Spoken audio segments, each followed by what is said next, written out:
नमस्कार मित्रों, the teacher show के एपिसोड नंबर 53 में एक बार फिर से आपका स्वागत है।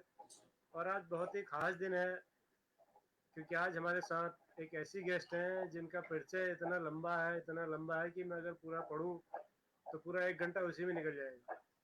इतना गहर उनका अनुभव है, इतनी लंबी उनकी साधना है कि जिसके बारे में आप जब उनको सुनेंगे तो स्वयं महसूस करेंगे कि टीचर शो में एपिसोड 53 में श्रीमती रीता वकील जी का, वो इस वक्त मुंबई से हमारे साथ लाइव हैं और हम शो में उनका स्वागत करते हैं, उनको धन्यवाद करते हैं कि उन्होंने अनुरोध को स्वीकार और करते हैं। मुंबई से मैडम रीता वकील जी का प्रणाम। मैडम, स्वागत है नमस्कार। आपका। नमस्कार। मुझे उम्मीद है कि आप सकुशल और स्वस्थ होंगी। और साथ में हमारे साथ रोज की तरह मेरे को होस्ट मुकेश प्रसाद दोगुड़ा जी हैं ऋषिकेश से, और साथ में श्री गिरीश चंद्र जोशी जी भी हैं दिल्ली से, सीसीआरटी के पूर्व नमस्कार। निदेशक, जो रोज विशेषज्ञ के रूप में हमारे कार्यक्रम में उपस्थित रहते हैं, हमें अपना नमस्कार। आशीर्वाद। तो आप सबका स्वागत है सर कार्यक्रम में।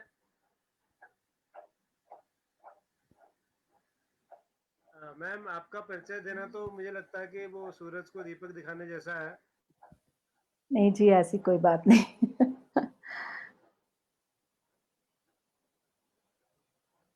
लंबा आपका अनुभव है कि हमने से मिलेगा हमारे दर्शकों। और आपका हर तरह का अनुभव है, बच्चों के साथ, बड़ों के साथ, टीचर्स के साथ, गार्जियंस के साथ, कलाकारों के साथ, कम्युनिटी के साथ, देश में विदेश में कोई जगह ऐसी नहीं है कि जहाँ आपने अपनी प्रस्तुतियां ना दी हो, अपने स्वर का जादू ना बिखेरा हो। इसलिए मैं तो बड़े आदर से आपको, आपका नाम थोड़ा कभी कभी बदल देता हूँ। आपका नाम रीता वकील है, लेकिन मैं आपको प्रेम से स्नेह से रीता वोकल कह देता हूँ कई बार। जी, ये मुझे बस उम्मीद है कि ईश्वर की कृपा है। मेरा ये संबोधन स्वीकार करेंगे। और आज 5 अगस्त है मैम, बड़ा ऐतिहासिक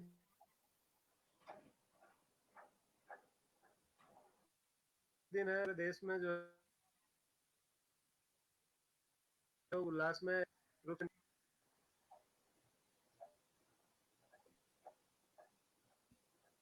आप मुझे सुन पा रही हैं मैम? हाँ, बीच में कट जाती है आवाज। मैं कह रहा था कि आज बड़ा ऐतिहासिक दिन है, तो आप किस तरह से आज के कार्यक्रम का शुरुआत करना चाहेंगी? हाँ जी, हाँ जी। आज बहुत ही शुभ दिन है जब हमारे राम जी के मंदिर की स्थापना हो रही है। तो उन्हीं का एक तुलसीदास जी का भजन सुनाती हूँ। स्वागत है मैम। बहुत ही प्रचलित भजन है। श्री रामचंद्र कृपालु भजमन, हरण भव भय दारुणम।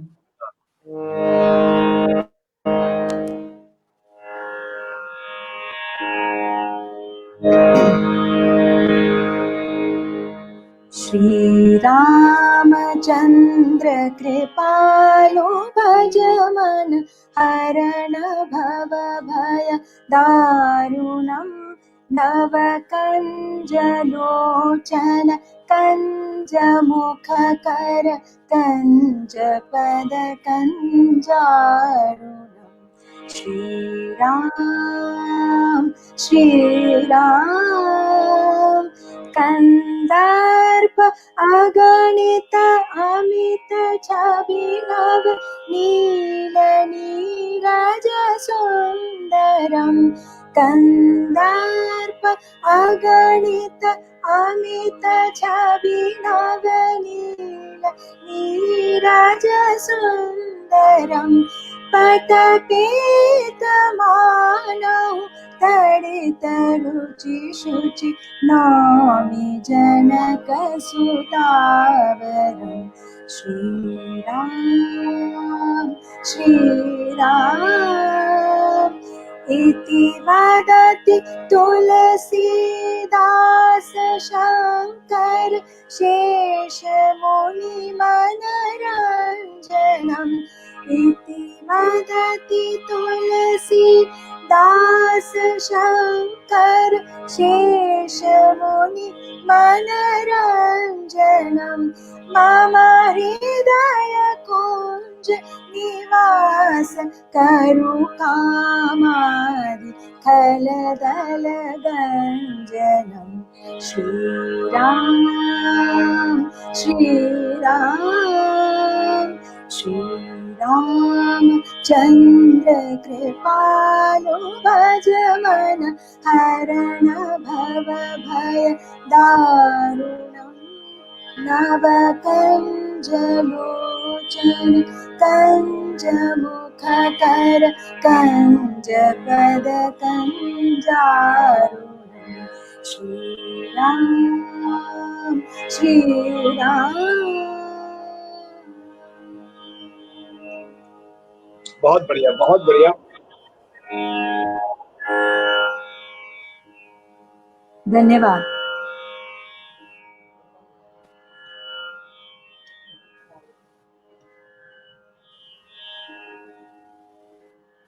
आवाज नहीं आ रही है। बहुत शानदार मैम आपने भजन सुनाया और आज का कार्यक्रम निश्चित रूप से अच्छा होने वाला है क्योंकि शुरुआत ही इतनी बेहतरीन रही है। तो मैम चाहूंगा आप हमारे दर्शकों को थोड़ा सा अपना बाल्यकाल थोड़ा सा बताएं क्योंकि आप बहुत बचपन से मुझे लगता है संगीत साधना में जुड़ गई होंगी। तो कैसे आपको जी संगीत के क्षेत्र में आपकी प्रेरणा मिली? प्रारंभिक जो एकदम प्रारंभिक बिगनिंग जो थी आपकी संगीत की, क्योंकि बच्चों को किसी क्षेत्र में जाने के लिए कोई खास मोमेंट होता है जब वो निर्णय करते हैं कि वो संगीतकार बनेंगे या वो वैज्ञानिक बनेंगे। तो आपने तो किस क्षण ये निर्णय लिया कि आपको संगीत में ही जाना है? जी असल में बचपन में जैसे हर बच्चा थोड़ा फिल्मी गाने गाता है तो मैं भी गाया करती थी। बस मेरे माता पिता जो थे वो बहुत ही प्रोग्रेसिव थे। वो बहुत ही प्रगतिशील विचारों के थे।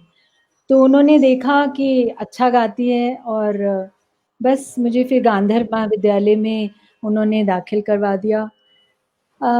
मैं एक ऐसे स्कूल में पढ़ती थी जिसका डांस, म्यूज़िक, थिएटर, स्पोर्ट्स ऐसे विधाओं में बहुत ज़्यादा अग्रसर थे। मैं lady Irwin senior secondary school में पढ़ती थी। तो वहाँ प्राइमरी स्कूल में ही मिसेस वडेरा हुआ करती थी, उर्मिल वडेरा, जिनसे मैंने पहला सारेगामापधनिसा सीखा। फिर उसके बाद गांधर महाविद्यालय में जब मैं पहुंची तो फिर तो कोई अंत ही नहीं था। सबसे पहले पंडित विनय चंद्र मौदगल्य जी से सीखा, भाभी जी से सीखा, उनकी वाइफ, और फिर वसंत ठकार जी से मैंने विद्या प्राप्त की।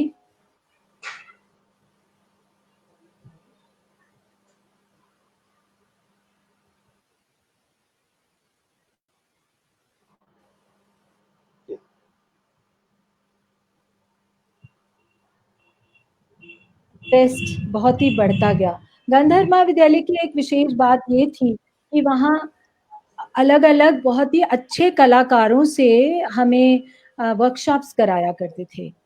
तो विभिन्न प्रकार के कलाकार वहाँ देश से आते थे और हर तरह के संगीत को सुनने का अवसर मुझे मिला और सीखने का उनसे अवसर मिला। जैसे कुमार गंधर्व जी, पंडित जसराज, जितेंद्र अभिषेकी जी। तो इस तरह से जब गाना शुरू किया, सीखना शुरू किया, सुनना शुरू किया, फिर उसके बाद कोई अंत ही नहीं था। तो इस प्रकार से फिर वो चलता रहा और मैं गांधर महाविद्यालय से 50 साल तक जुड़ी रही। पहले वहाँ सीखा और फिर सिखाया। वाह, ऐसा सौभाग्य बहुत कम लोगों को मिलता है मैम कि जहाँ आपने पढ़ा हो वहाँ आप शिक्षक हो जाएं, गुरु हो जाएं, टीचर हो जाएं। तो आप जी उन चंद सौभाग्यशाली जी लोगों में हैं कि जिस विद्यालय में आपने शिक्षा ग्रहण की वहीं आपने शिक्षा दी भी, यानी कि आपने गुरु ऋण बिल्कुल, एक तरह से बहुत ही ये बहुत बड़ी बात है। तो इतने बड़े जी बड़े जी जी कलाकारों से आपने सीखा। जी सबसे मैं ज्यादा बहुत ऋणी हूँ गांधर किससे महाविद्यालय की। प्रभावित हुई? जी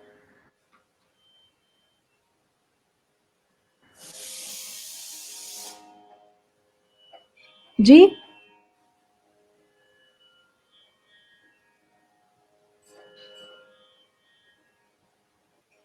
सुनाई नहीं दिया आपका प्रश्न।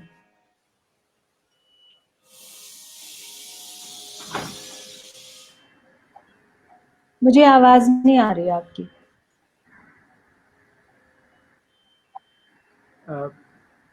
सर आपकी आवाज़ शायद नहीं आ रही है, म्यूट तो नहीं है आपका, माइक तो म्यूट नहीं है लेकिन आवाज़ नहीं आ रही है आपकी।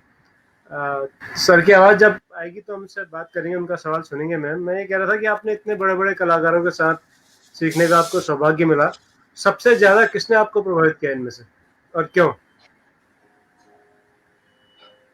सबसे ज़्यादा प्रभावित तो मुझे कुमार गंधर्व जी ने किया।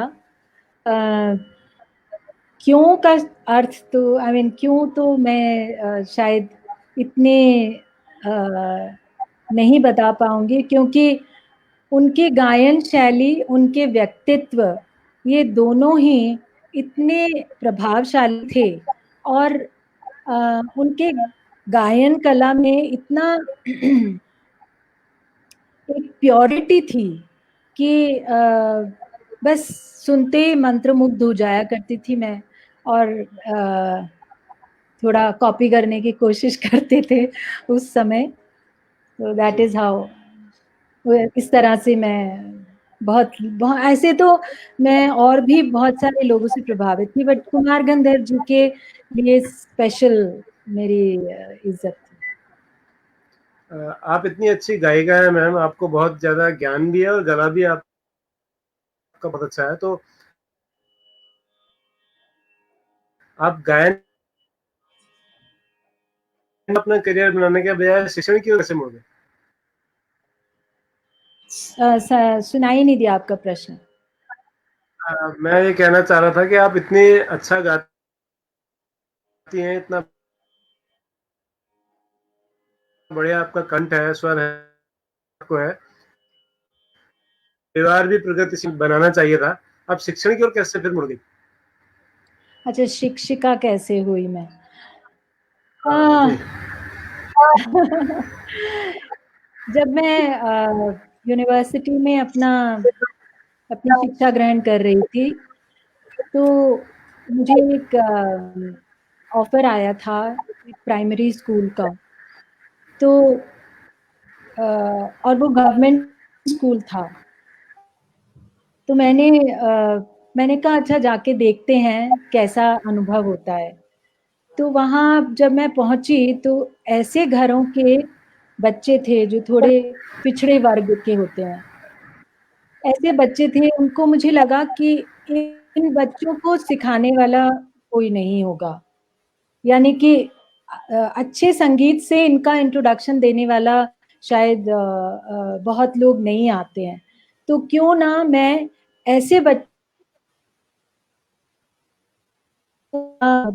दूं जिससे उनका मन खुश हो।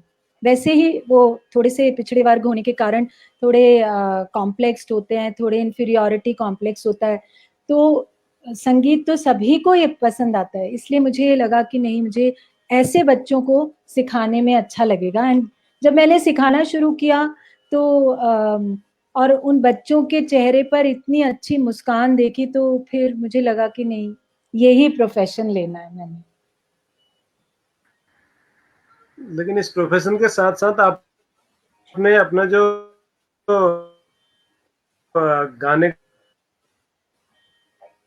का जो प्रोफेशनलिज्म था उसको भी रीता वकील है, क्योंकि होता ही है कि जब एक बार हम लोग नौकरी में आ जाते हैं तो फिर हमको लगता है कि अब क्या करना है, अब तो रियाज व्याज का कोई फायदा है नहीं, क्योंकि अब नौकरी लग गई है।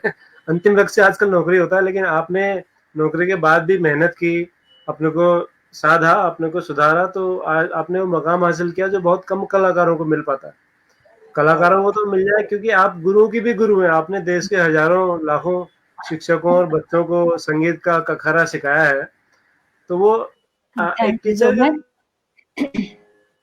और में आपके ये अनुभव कैसे बच्चों के साथ रहे? बच्चों के साथ अनुभव कैसे रहे? बच्चों के साथ जी तो जी। अनुभव बहुत ही अच्छे रहते हैं। चाहे वो आपके, आप देखिए एक्सपीरियंस करिए, चाहे वो घर के बच्चे हों, चाहे वो स्कूल के बच्चे हों, एक बार उनको जब आप सिखाते हैं और उनके जो चेहरे पर वो खुशी होती है और वो गाते-गाते भी म्यूज़िक रूम से बाहर निकलते हैं, वो ही आपका सबसे बड़ा रिवॉर्ड है। वही सबसे बड़ी आप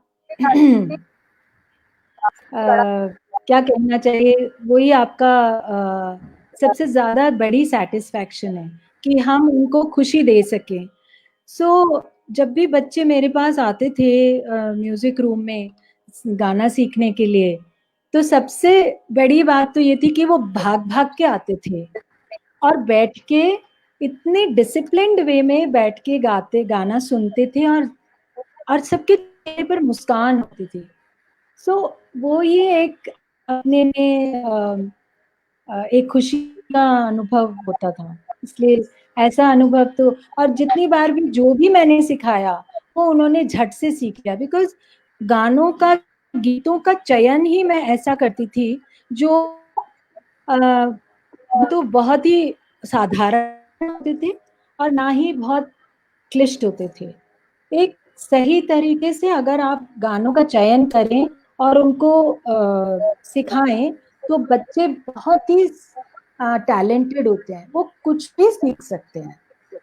सो बहुत मुश्किल-मुश्किल चीज़ें भी मैंने उनको सिखाई हैं, थोड़ा वक़्त लगता था बट मज़े आते थे, और जब उनका मज़े आते थे तो मुझे तो बहुत ही ज़्यादा खुशी होती थी। आके वो जी। मैम हम कुछ चाहेंगे आपको एक जी, कॉम्प्लीमेंट करते थे कि मैम आप बहुत अच्छा गाती हैं, मैम आज आप बहुत सुंदर लग रही हैं, यू नो, इस तरह की चीज़ें जब बच्चे कहते हैं तो वो वाले अनुभव हमेशा-हमेशा के लिए आपको ज़िंदगी भर के लिए वो याद रहते हैं। और मैं तो यही सोचती हूँ, ईश्वर की देन है बस, ईश्वर की बहुत-बहुत कृपा रही, कि बहुत मज़ा आया सिखाने में। बढ़िया मैम, बढ़िया। आपने बच्चों को बहुत सारे गाने सिखाए, और कोई ऐसा गीत हो आपने सबसे सिखाया होगा बच्चों को, लगातार गीत आपने बच्चों से ज़्यादा सिखाया हो? क्या मैं मुझे सुनाई नहीं दिया, ऐसा कोई गीत जो जो आपने सबसे ज़्यादा बच्चों को सिखाया हो, सबसे लंबे समय तक सिखाया हो? अच्छा, ऐसा ताकि और गीत अ,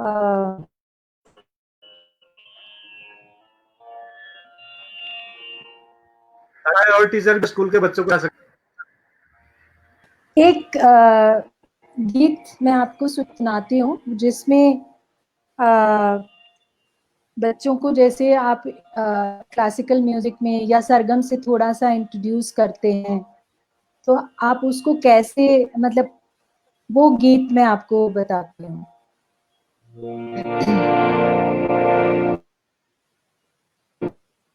एक स्वर मालिका जैसी है जिसमें गाते गाते उसको गीत का, रिदम का, सबका मजा लेते हैं। सो इस गाने से उनको वो गीत भी आता है, सरगम भी आ जाती है। सागा सागा सागा मगरे सा नीरे नीरे नीरे गरे सा नि सागा सागा सरे गा मा मगरे गरे सा नि सा सा सा सा सा रे सा सा रे रे गरे सा रे गा गा मगरे सा नी रे सा गा गा मगरे गा मा मा मा गा गा मगरे सा रे रे रे pa pa dha pa ma ga ma ma pa ma ga re ga ga ma ga re sa ni re sa ni dha pa ma ga ma pa dha sa ni dha pa ma ga ma re re sa ni sa sa ma ga re sa ni sa sa ma ga re sa ni sa sa आओ आओ आओ गुन गाओ गाओ गाओ छम छम नाचो नाचो छम छम छम गुन गुन गुन गाओ रे आओ गुन गुन गाओ छम छम नाचो गुन गुन गाओ रे आओ गुन गुन गाओ रे आओ छम छम नाचो रे आओ गुन गुन गाओ छम छम नाचो गुन गुन गाओ रे मोद भरे अति चाव भरे मन है सबकी अब उमंग भरे गुन गुन गुन गाओ रे गुन गुन गुन गुन गाओ रे। बहुत बढ़िया, बहुत बढ़िया। और ये हम थैंक यू शिक्षकों जी। का सौभाग्य है कि आप जैसी शिक्षिका जिन्होंने सोनल मानसिंह जी के साथ में, मुदगिल जी के साथ में, लीला सैमसन जी के साथ में, भगवती सेन जी के साथ में आपने तो काम किया है, और उसके बावजूद आप एक शिक्षिका बनी रही। आपके पास में बहुत ज्यादा स्कोप था, जो प्रोफेशनल जो सिंगर उसमें जाने का, वो भी मुंबई में रहते हुए, उसके बावजूद आपने शिक्षिका रहना पसंद किया। ये सब शिक्षकों के लिए हमारे लिए सौभाग्य की बात है और प्रेरणा का भी है। और आपने मेरे बताया लिए था भी। कि आप जी धन्यवाद। और कुमार गंधर्व जी के साथ में आपने सीखा है। कुमार गंधर्व जी ने, मुझे याद है, कबीर के पद बहुत सुंदर गाते थे वो। जी कबीर जी दास जी के पद थे, बहुत सुंदर गाया करते थे वो, बड़े अच्छे, उनका जी जो बड़े भाव से वो गाया करते थे। और जी तो कुछ याद हो कबीर जी के पद और कुमार गंधर्व जी की शैली में, तो हम सुनना चाहते थे, हमारे श्रोता सुनना चाहेंगे। नहीं गा तो सकती हूँ मैं, लेकिन आपको पता है बम्बई की क्या हालत है। बम्बई में जी जी जी अभी सब कुछ बंद है और कोई तबले वाले जी जी। नहीं है। तो अगर आप चाहते हैं तो मैं 2 लाइन सुना सकती हूँ, उन्हीं की एक कॉम्पोजिशन, आप, आपको उन्हीं का तबले, एक भजन। तबला, हारमोनियम। जी जी जी। जी हाँ जी, जोशी जी। जोशी जी की आवाज नहीं आ रही सर आपकी आवाज नहीं आ रही है मुझे। अभी। जब तक जोशी जी माइक ठीक कर लेते हैं अपना। जी।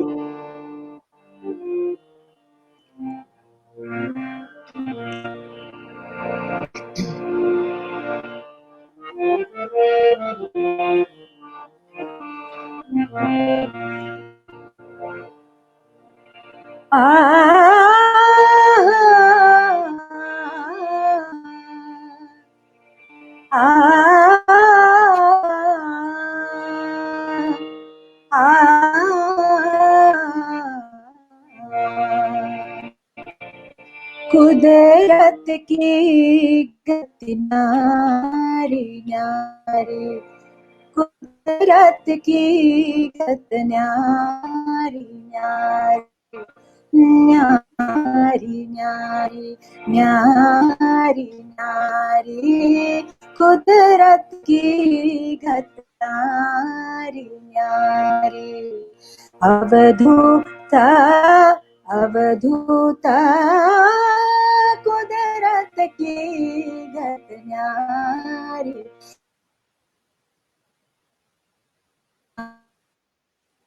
न्यारी न्यारी न्यारी न्यारी न्यारी, रंग निवाज करे, रंग निवाज करे मोरा, रंग निवाज करे वो राजा, पति कर खारिया दोता, कुदरत की गत न्यारी न्यारी, कुदरत की गत न्यारी न्यारी। ये ते लवंग ही, ये ते लवंग ही फल नहीं लागे, ये ते लवंग ही फल नहीं लागे, चंदना फूलना फूल, चंदना फूलना फूल, मच्छर शिकारी रमे जंगल में, मच्छ शिकारी रमे जंगल में, सिंह समुंदर झूले, अवधूता कुदरत की नारी, नारी कुदरत की न्यारी, न्यारी न्यारी, न्यारी न्यारी, न्यारी न्यारी न्यारी। बहुत लंबा भजन है, मैंने कहा थोड़ी एक कड़ी सुना।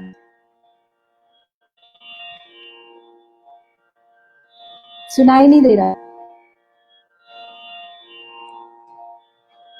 मैंने कहा लंबा नहीं था, समय रुक गया था थोड़ी देर के लिए, ऐसा लग रहा था कि समय रुक गया है, घड़ी ने चलना बंद कर दिया है, और ये घड़ी रुकी जाती तो ज्यादा बेहतर था, हम ताकि आपको और देर तक सुन सकते। मैम बहुत आपके तारीफ हम क्या कहें, इतने कमेंट आ रहे हैं लगातार, कश्मीर से लेकर बंगाल, गुजरात, ये सब तक के लोगों के और मेरे साथियों का प्यार है, जिसके लिए मैं अपने आप को बहुत ही सौभाग्यशाली समझती हूँ। जितने भी टीचर्स साथ भी हमने साथ में काम किया, वो सभी मैं उन सबको बहुत प्यार करती हूँ, इसलिए वो भी मुझे बहुत प्यार करते हैं। और ये मैं बहुत बड़ा सौभाग्य मानती हूँ कि मुझे देश के हर कोने के हर टीचर के साथ जुड़ने का मौका मिला, और मैं उसके लिए बहुत ही आभारी हूँ CCERT की और NCERT की, जिन्होंने मुझे ऐसा अवसर दिया। मैम आपने देश के बारे में हम थोड़ी देर में बात करेंगे, क्योंकि देश तो बहुत बड़ा है हमारा, लेकिन कल हमारे साथ एक और शिक्षक थे, सतीश शास्त्री जी। सतीश शास्त्री जी वो भी काफी देश यात्राओं में रहे। आप बहुत ज्यादा देश यात्राओं में रही हैं, कोई देश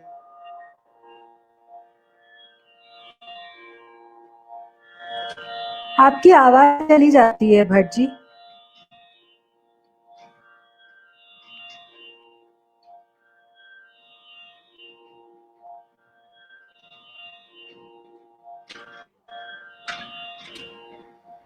भट्ट जी आपकी आवाज कट रही है। हाँ, मौसम की वजह से थोड़ा नेटवर्क प्रॉब्लम कर रहा है। मैम मैं ये कह रहा था कि आप बहुत सारे देशों में गई, लेकिन सबसे ज्यादा जो मुझे सूचना मिली, आप सूरीनाम में सबसे ज्यादा गई। तो सूरीनाम से आपका एक खास रिश्ता जो बना, उसके पीछे क्या वजह रही? सूरीनाम का तो मेरा जो समय था वो एक गोल्डन पीरियड था। मैं वहाँ पर, हाँ जी, मैं ICCR इंडियन कल्चरल, मुझे लगता है कि जो सुरुंग की मलिका है तो सूरीनाम जाना ही होगा। उसका नाम ही सूरीनाम है और आप सुरुंग की रानी हैं। जी, तो Indian council for cultural relations ICCR, उन्होंने मेरा चयन किया था और मुझे सूरीनाम भेजा था।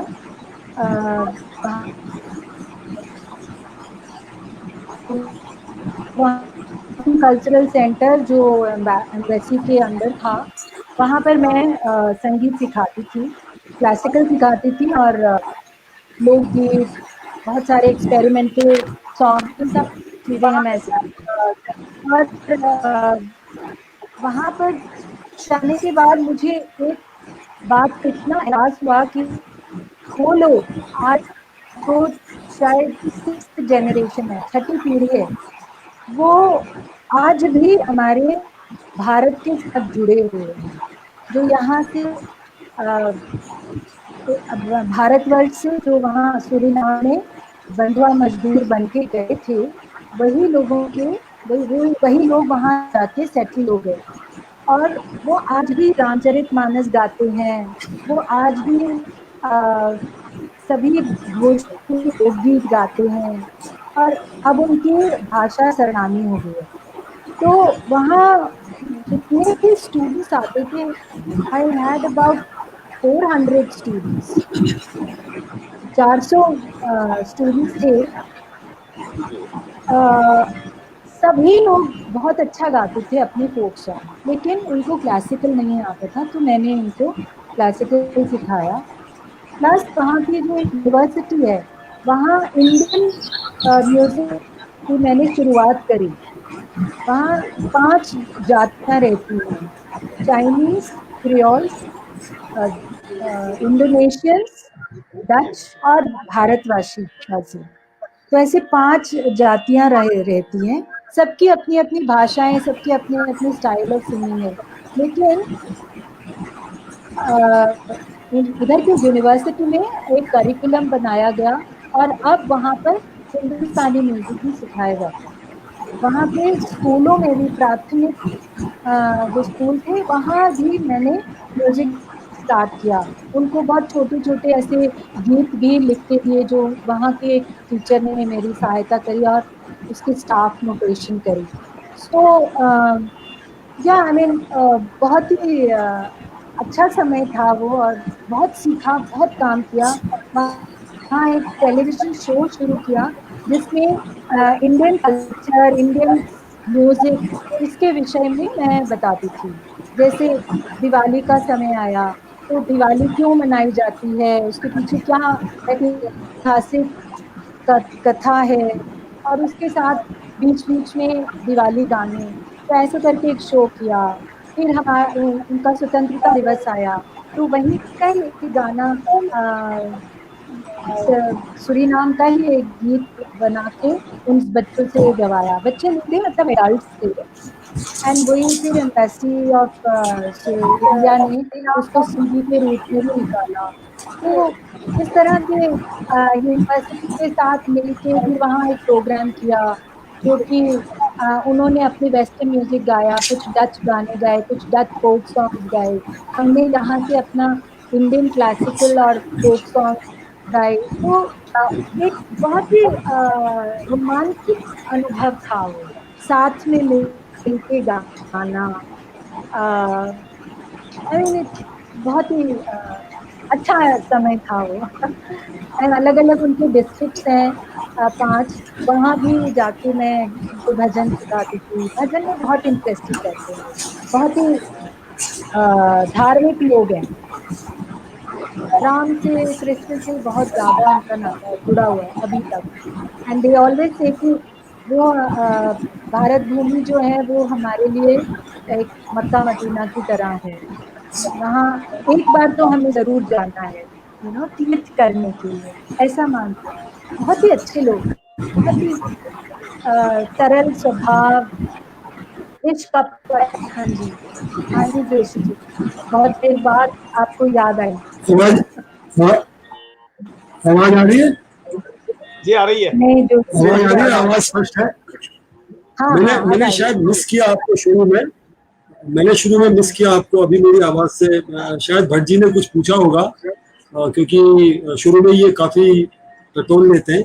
मैं आपसे ये जानना चाहता था कि इतना आपका एक्सपीरियंस है, एक संगीतज्ञ होने के नाते, यदि ये हो जाए कि आप स्वामी हरिदास, तानसेन, चैतन्य महाप्रभु, करीम खान साहब, बड़े बड़े जो संगीतकार हुए, यदि वो धरती पर अवतरित हो तो आप किसका गाना सुनना पसंद करेंगे और क्यों?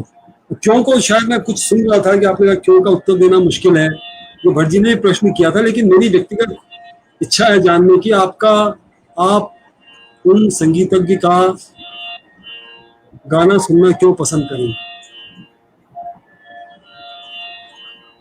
इतना कठिन प्रश्न पूछा है आपने जोशी जी कि कठिन इसका नहीं उत्तर है देना आपके, नहीं वो तो दिल से जो भी आपको उत्तर आ रहा हो वो देखिए। दीजिए। हाँ जी, देखिए, हर संगीतज्ञ, हर संगीतकार, हर कलाकार अपने में बहुत ही अच्छा होता है, बहुत ही जी खूबसूरत होता है। जैसे बिल्कुल बिल्कुल। एक बाग में तरह तरह के फूल होते हैं, सभी की अपनी एक विशेषता होती है। हम्म। और जितने भी आपने दिग्गज लोगों के नाम लिए हैं, वो भी अपने अपने तरह के खूबसूरती होगी उनमें जरूर। लेकिन सबसे ज्यादा शायद तानसेन जी का नाम लिया जाता है। हाँ, कि उनके गाने से दीपक जल उठते थे, उनके गाने से मल्हार आई मीन बारिश होती वर्षा आ जाती थी। तो शायद मैं उनको सुनना पसंद करूँगी, क्योंकि अभी सुना तो है नहीं, लेकिन ये एक्सपीरियंस करने के लिए मैं ज़रूर तानसेन जी को सुनना पसंद, कि कैसे उनके गाने गाते ही वर्षा आ जाए, या कैसे उनके गाते ही दीपक जल उठे। सो उसके पीछे भी एक साइंस है, हमने वो प्रूव किया है कि क्यों ऐसा होता था। बिकॉज स्वरों में एक फ्रीक्वेंसी होती है, श्रुतियाँ होती हैं। तो अगर वो श्रुति एक, जिस भी आप एलिमेंट को आप जलाना चाहते हैं या वर्षा कराना चाहते हैं, या तो उसके साथ अगर वो मैच कर जाती है, अगर वो जुड़ जाती है, तो वो दीपक जलना स्वाभाविक है। तो उस गाने में, उस गायन में इतनी शुद्धता होनी चाहिए, इतनी क्या बोलना चाहिए, करेक्टनेस होनी चाहिए उन श्रुतियों में, उन फ्रीक्वेंसीज में, कि आपके दिल को छू जाए। जैसे आजकल आपने सुना ही होगा कि बहुत सारी ऐसी बीमारियां हैं जो ठीक हो जाती हैं गाना सुनने से, या गाय दूध ज़्यादा देती है, या प्लांट्स ज़्यादा ज़्यादा अच्छे ग्रो करते हैं।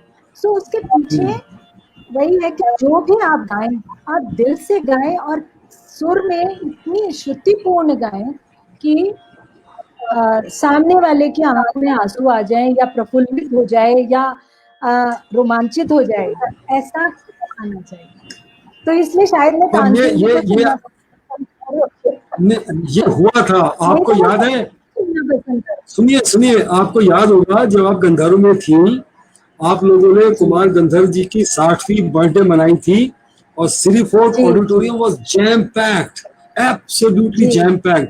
और जब कुमार गंधर्व जी आए स्टेज पे, तो उनका स्वागत हुआ, स्टैंडिंग ओवेशन था। जब उन्होंने गाया तो लोग बागों ने बहुत शांत मन से उनको सुना। मेरे को याद है वो इंसिडेंट कि जब उन्होंने गाना खत्म किया, अपना प्रोग्राम खत्म किया, तो वो खड़े हो गए थे, स्टैंडिंग ओवेशन था। वो फिर बैठे और उन्होंने कहा, देखिए आज जन्मदिन है, आप लोग यहाँ आए हैं, तो मैं एक भजन से इस सभा का अंत करूंगा। और उन्होंने गाया था, उन्होंने वो गाना गाया, वन चले राम रघुराई, राइट। और मेरी आंखों से ऐसे आंसू आए, ऐसे आंसू आए, क्योंकि हो सकता है फ्रीक्वेंसी मिली हो। वो एक संगीत का ऐसा अनुभव था जो मैं भूल नहीं सकता। जब मल्लिकार्जुन मंसूर जी का गाना सुना तो आंसू आए, या शुभम मुदगल जी ने मेरे साथ एक बार राग श्री गाया था, तब आंसू आए। ओहो, वो एक अलौकिक अनुभव होता है, बिल्कुल अलौकिक अनुभव होता है। बिल्कुल ठीक कह रही हैं आप, क्योंकि संगीत किसी भाषा की मोहताज नहीं है, वो अंतर्मन की भाषा है और बांध देती है मनुष्य। तो अब जो आप हम लोगों ने जो इसको कई प्रश्न बार था, नोट किया है। उसका मूल रूप से मैं तानसेन को सुनना पसंद करती, बट अदरवाइज मैं सबको सुनना पसंद करूँ। मुझे सबका गाना बहुत अच्छा लगता है, ठीक ठीक, सबका गायन मुझे पसंद आता है। हाँ जी जी, कोई भट्ट जी कुछ कह रहे हैं? मैंने हरदास जी को भी नहीं सुना, मैंने तानसेन जी को भी नहीं सुना, मैंने बहुत बड़े बड़े किसी भी गायक को नहीं सुना, लेकिन आज आपने गाया तो बारिश शुरू हो गई है बाहर। क्या बारिश शुरू हो गई? वाह, क्या बारिश हो रही है। मुंबई में तो संगीत के जो प्रभाव पड़ते हैं उसके क्लासिकल उदाहरण तो बहुत सारे आते हैं जो हमने महसूस किया है। जब मैं फौज में हुआ करता था, तो जब वो हमारा बैंड बजता था ना, जब वो क्या कहते मिलिट्री बैंड बजता है, तो बिस्तर पे लेटे हुए हम खड़ा एकदम से ऐसे खड़े रहते थे कि अभी जैसे सामने वाले को मार गिराएंगे हम लोग। जो हमारा बैंड बजता था, तो इसका बहुत बहुगुणा जी आपके अनुभव सुनेंगे हम किसी दिन। अभी मैम से एक और सवाल ले लेते हैं। मैम, मैं एक और सवाल आपसे जानना चाहता हूँ, आपने सूरीनाम में जब बच्चों के साथ काम किया, तो क्या सूरीनाम के बच्चों में और भारत के बच्चों में आपको कोई अंतर नजर आया? अंतर ये था बस उनके, क्योंकि वो लोग अब 6ठी पीढ़ी के हैं, तो उनके प्रोनाउंसिएशन में थोड़े जैसे कोई शब्द है अभी मेरे को इंस्टेंटली ऐसे याद नहीं आ रहा, बट कुछ शब्दों का थोड़ा सा मुश्किल होती थी, अदरवाइज कुछ नहीं। अदरवाइज उनके गले में उसी तरह की भारतीय संगीत जैसी मुर्की है, खटका है, सब कुछ है। हाँ जी। तो इतनी बातें करने का मन कर रहा है, लेकिन चलो समय की कमी है। आपकी मनपसंद, मैं एक राग नहीं पूछूंगा, 4-5 राग बताइए आपके मनपसंद, क्योंकि आपका इतना अनुभव है, आप कहेंगे मेरे को तो हर राग अच्छा लगता है, लेकिन फेवरेट यदि 5 यदि कहा जाए तो 5 ऐसे राग जो आपको दिल को छूते हो, और उसमें छोटी छोटी कोई कंपोजिशन यदि आपको याद हो तो, चाहे वो फिल्मी हो। अब ये आप इतने कठिन प्रश्न क्यों पूछ रहे हैं? मुझे तो सभी राग कठिन पसंद कहाँ है। है ये कठिन चलिए प्रश्न मैम, कहाँ आपको है? सवाल ये कठिन प्रश्न है भगुना जी, आप बताइए। कौन ये मैडम से भगुना जी, रागों सीरियस को बोले? सवाल है। ये क्या कठिन प्रश्न है? एक संगीतज्ञ के लिए कठिन प्रश्न हो सकते हैं ये, कि आपने फेवरेट 5 राग नहीं, बताए, तो यार क्या स्टूपिड क्वेश्चन पूछा है आपने, मतलब आप कह रही है कठिन फेवरेट प्रश्न है। मतलब कठिन नहीं है। मैं ये पूछ रही हूँ, मैं ये कहना चाह रही हूँ कि मुझे सभी राग बहुत पसंद है, बट जो मतलब मैं ज्यादा शायद पसंद आते हैं तो बी क्लासी है, जी प्लस, यमन है, हाँ यमन है, यमन है, वृंदावनी सारंग है, देश हाय है। हाय क्या बात है, जो शुद्ध वाह राग है, देश है। हाँ शुद्ध राग होते हैं वो मुझे ज्यादा पसंद आते हैं। एक एक दो दो कोई लाइन अगर आप शुद्ध कंपोजिशन, राग के एक एक दो दो पंक्तियां अगर इनकी अच्छा, सुनाती आप हमको तो।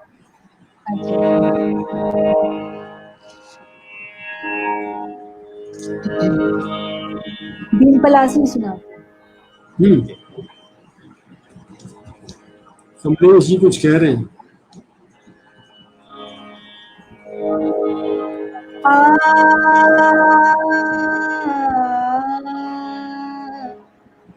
आ,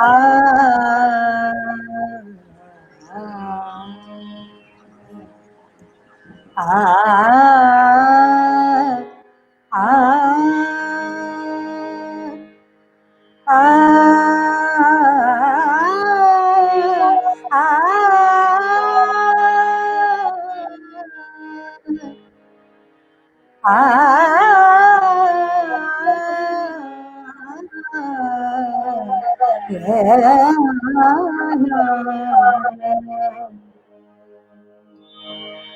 जा जा रे अपने मंदिर जा जा रे अपने मंदिर सुन पावेंगे सासन नदिया जा जा रे अपने मंदिर जा जा रे अपने मंदिरवा सुन पावेंगे सासन नदिया जा जा रे अपने मंदिरवा जा जा रे अपने मंदिरवा सुनहु सदा रंग उनको चाहत है, सुनहु सदा रंग उनको चाहत है, को छगन दिया जा जा रे अपने मंदिर जा जा रे अपने मंदिर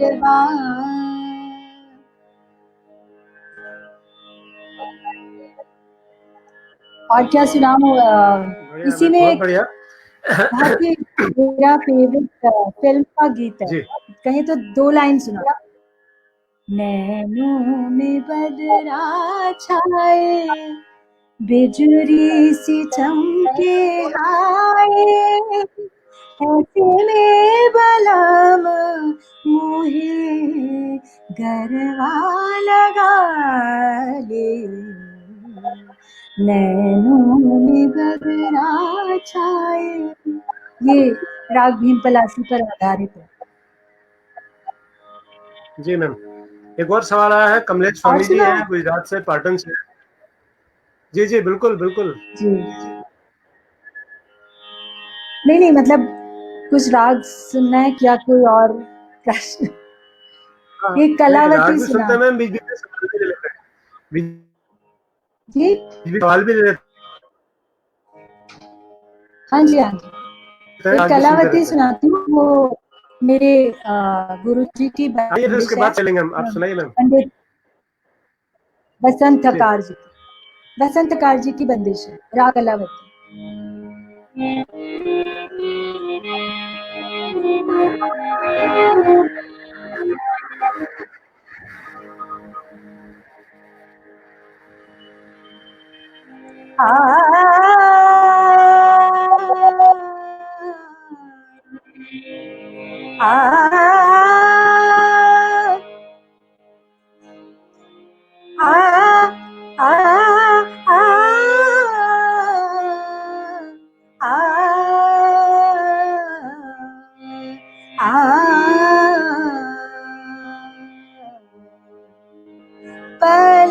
पलकन झारू मगवा पलकन झारू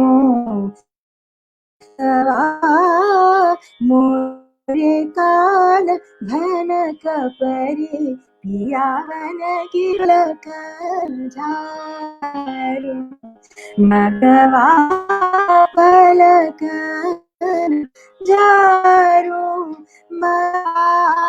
पलकन झारू मगवा मिलन की आस पूरना भई है, मिलन की आस पूरना भई है, उठत तरंग आनंद की पलकन झारू मगवा पलकन झारू मगवा पलकन झारू मगवा पलकन झारू मगवा पलकन झारू।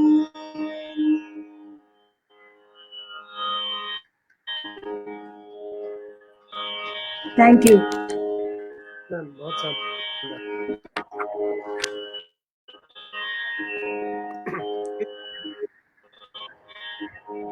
और दो सवाल हमारे इस बीच में है, नवीन यादव जी पूछ रहे हैं कि मैडम नमस्कार, मेरे बच्चे पूछ रहे हैं कि आप इतना अच्छा कैसे गा लेते हो।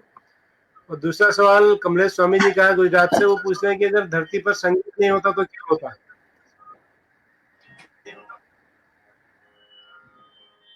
पहले बच्चों का प्रश्न का जवाब दे दूं। जी जी जी पहले तो हार्दिक धन्यवाद कि आपको पसंद आया मेरा गाया हुआ जो भी मैंने गाया।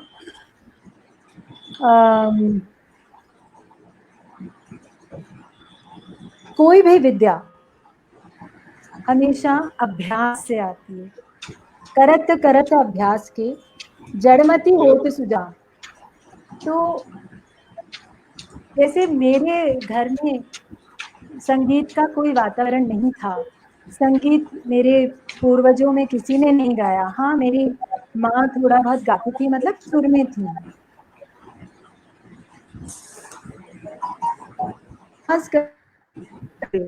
आप और जितना हम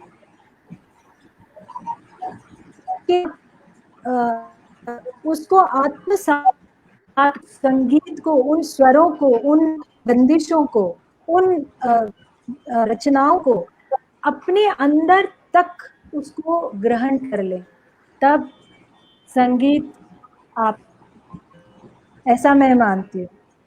तो शायद अभ्यास किया और बहुत बड़े बड़े गुरुजनों को सुना, उनसे सीखा आवाज कैसे लगाते हैं, सुर कैसे लगाते हैं, और थोड़ा बहुत अभी मैं जितना गा पा रही हूँ उतना बस नहीं है, इतना बहुत ग्रेट है। दूसरा प्रश्न क्या था? कमलेश जी का क्या कमलेश जी पूछ प्रश्न रहे था? थे अगर संगीत नहीं होता तो दुनिया कैसी मेरा होती? प्रश्न ये था कि अगर धरती पर संगीत नहीं होता तो क्या होता?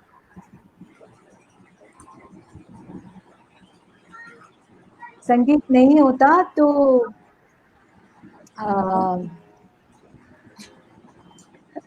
मैं इमेजिन नहीं कर सकती, इसलिए मुझे पता नहीं। संगीत अगर नहीं होता तो भावनाएं नहीं होती, आपके रंग नहीं समझने होते। की शक्ति खत्म हो जाती, एक दूसरे के साथ, मतलब वो पशु जैसे होते। लेकिन मैं ये भी नहीं कहती, पशुओं को भी अब संगीत बहुत अच्छा लगता है, लेकिन मानव जो है वो पशु के समान होता, जो गा नहीं पाता। तो संगीत के बिना जीवन अधूरा है। और संगीत नहीं होता ना, भाग्यशाली होते हैं जो थोड़ा बहुत भी गा पाते हैं, उनके लिए वो भगवान का बहुत बहुत शुक्रिया अदा करना चाहिए कि वो इस जन्म में गा पाते। मैं तो हमेशा ये सोचती हूँ, भगवान बहुत ही ज्यादा शुक्रगुजार रहती हूँ कि मुझे उन्होंने ये गाने की विधा दी और मैं गा पाती हूँ थोड़ा बहुत, जितना भी गुरुजनों से सीखा है। तो गाना नहीं होता तो रंग नहीं होते, ऐसा मुझे लगता है। सिर्फ काला, ग्रे, ब्राउन, डार्क ब्लू ऐसे ही कलर्स होते, ब्राइट कलर्स नहीं होते जीवन में। ऐसे तुलना संगीत के बिना जीवन होता ही नहीं। मंगल में, चंद्रमा में संगीत नहीं है तो देखिए, जीवन भी नहीं है। संगीत एक ऐसी विधा है जो हर कोई गाना चाहता है। जी, संगीत ऐसी विधा है जो हर कोई गाना चाहता है, और हर कलाकार, या कलाकार नहीं कहना चाहिए, हर मनुष्य विधा में हो, उल्लसित हो, किसी भी मौके पर वो अपने भावनाओं का जो उद्गार करता है वो माध्यम से इतने सहज रूप से कर सकता है कि मतलब वो चीज जो है ये वरदान है। तो उसके लिए हमेशा ग्रैटिट्यूड। हाँ जी जोशी। 2-3 प्रश्न थे छोटे छोटे। मेरे विचार से यदि संगीत नहीं होता तो पुरुष नहीं होते इस दुनिया में। जॉर्ज मेरेडिथ जो न्यूयॉर्क में थे, उन्होंने कहा था सबसे श्रेष्ठ है सुंदर स्त्री, और सुंदर स्त्री से श्रेष्ठ है सुंदर संगीत। और जब सुंदर स्त्री सुंदर संगीत गाती है तो सृष्टि बनती है। पुरुषों की जो क्रोध है या जो उनका विचार है, जो उनका कहना चाहिए पर्सनैलिटी है, वो संगीत नहीं होता ना तो बिल्कुल खत्म हो जाते हैं, वो एक दूसरे को मारते रहते हैं।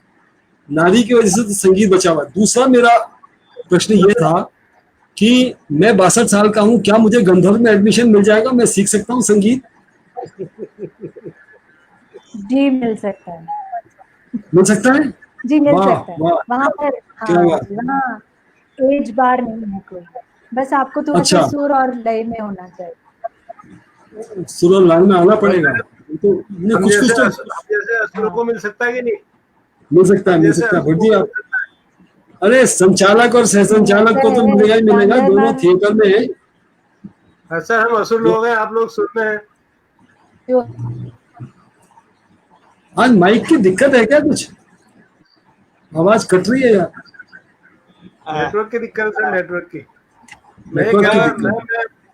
मेरी रीता जी। जी जी सर, मैं एक सवाल पूछ लूं अंतिम सर, फिर आप पूछिएगा। जी जी मैं आपको फिर सूरीनाम ले चलता हूँ वापस लौट के, थोड़ी देर बाद फिर से सूरीनाम चलते हैं। आपने वहां पर रहते हुए एक वहां की जो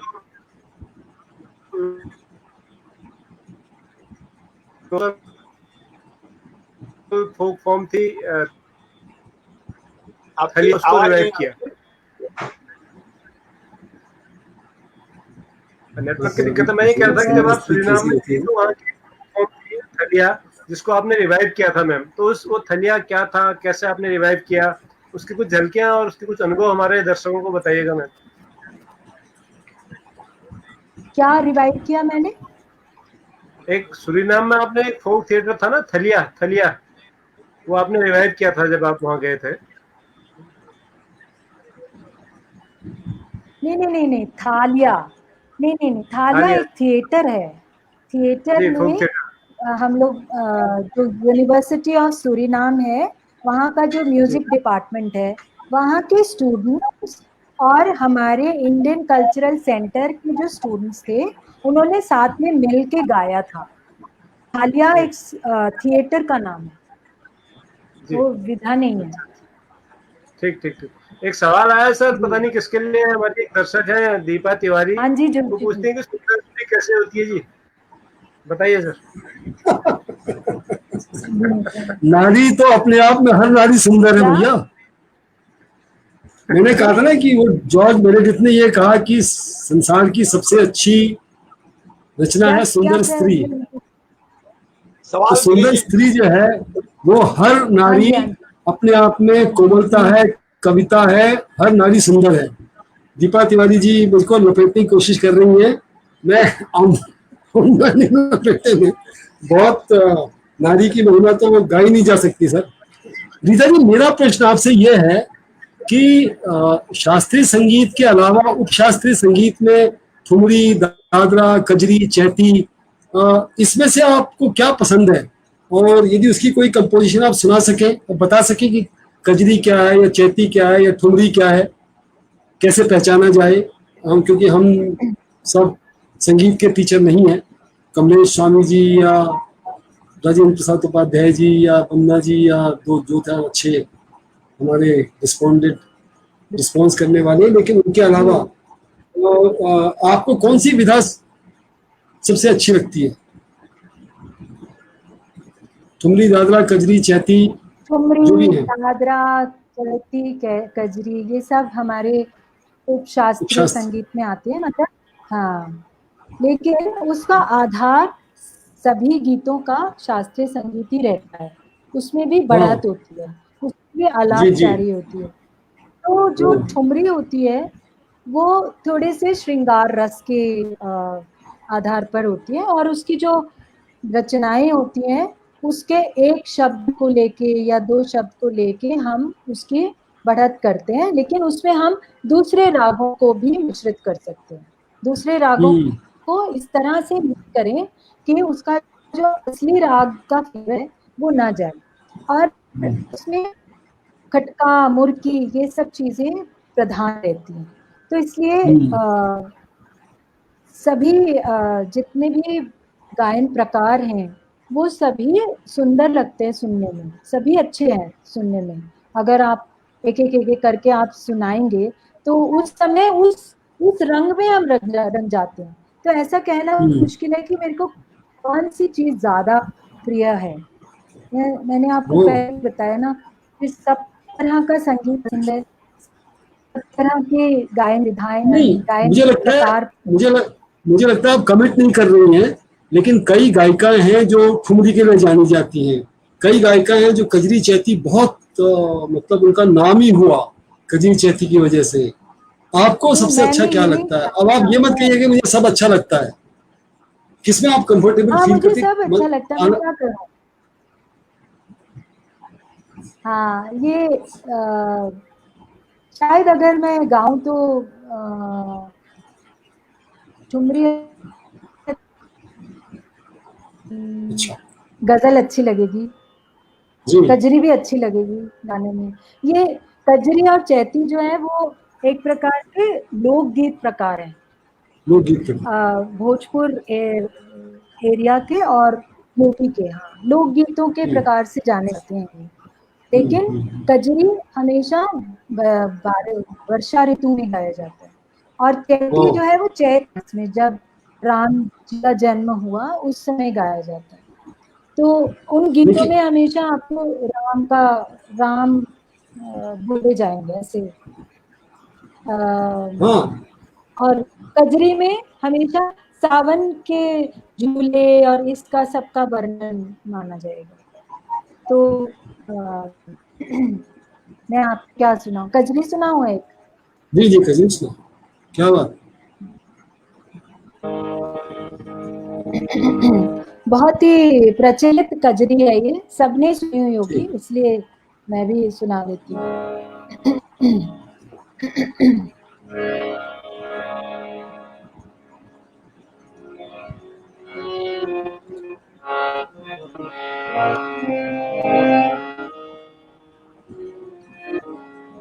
कैसे खेलन जई है सावन में कजरिया, बदरिया घेरी आई ननरी। कैसे खेलन जई है सावन में बदरिया, कजरिया।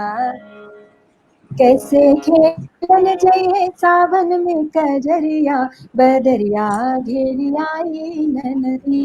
कैसे खेलन जई है सावन में कजरिया, बदरिया घेरी आई ननरी। तुम तो जात हो अकेली, तोर संग ना सहेली। तू तो जात है अकेली, तोर संग ना सहेली। तू तो भूल जई है, तू तो भूल जई है सावन में डगरिया, बदरिया घेरी आई नदी।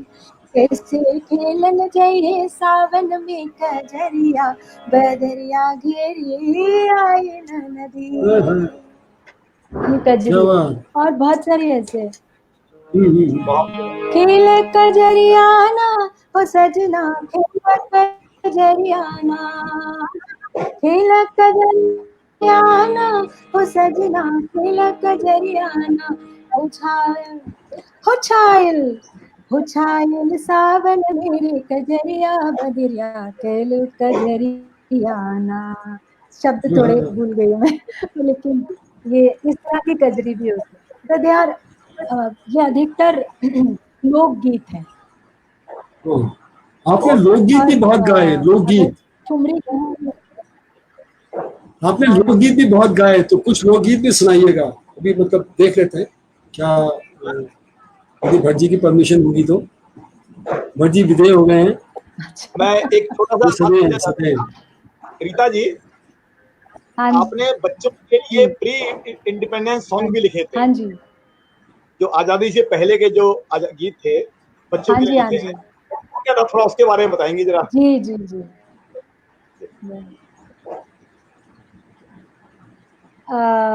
50 इयर्स ऑफ इंडिपेंडेंस जब हुआ था तो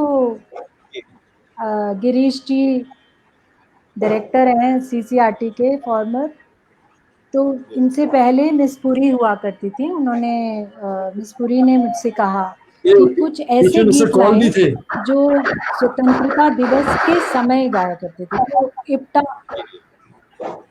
हाँ पहले मैं मिस पुरी के बारे में बात करें तो उन्होंने मुझसे कहा कि कुछ ऐसे गीत थे जो स्वतंत्र दिवस के समय गाए जाते थे। तो मैंने बोला हाँ गाए जाते थे। तो मैंने थोड़ा सा रिसर्च भी किया था और उस समय जो इप्टा थी, इप्टा बहुत गाने ऐसे गाते थे जो स्वतंत्रता दिवस के समय गाए जाते थे।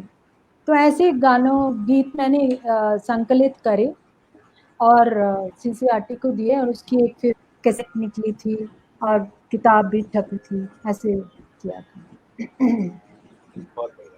अब कुछ लोकगीत भी सुनाइएगा। लोकगीतों की बहुत सशक्त परंपरा हमारे यहाँ है, हर स्टेट का अपना एक। जी जी। भट्ट जी लापता हो गए। बहुत ही भट्ट जी लापता हो गए। अच्छा, ये खाली बैनर दिख रहा है, भट्ट जी गायब हो गए।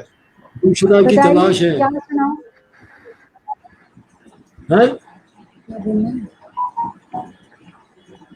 एक कुमाऊनी गीत सुनाओ। कुमाऊनी गीत सुन, क्योंकि भट्ट जी कुमाऊं के हैं तो उत्तराखंड के हैं। अच्छा, तो ये भी बहुगुणा भी उत्तराखंड के ही हैं। अच्छा जी। और गाहे बगाए मैं भी उत्तराखंड का ही हूँ।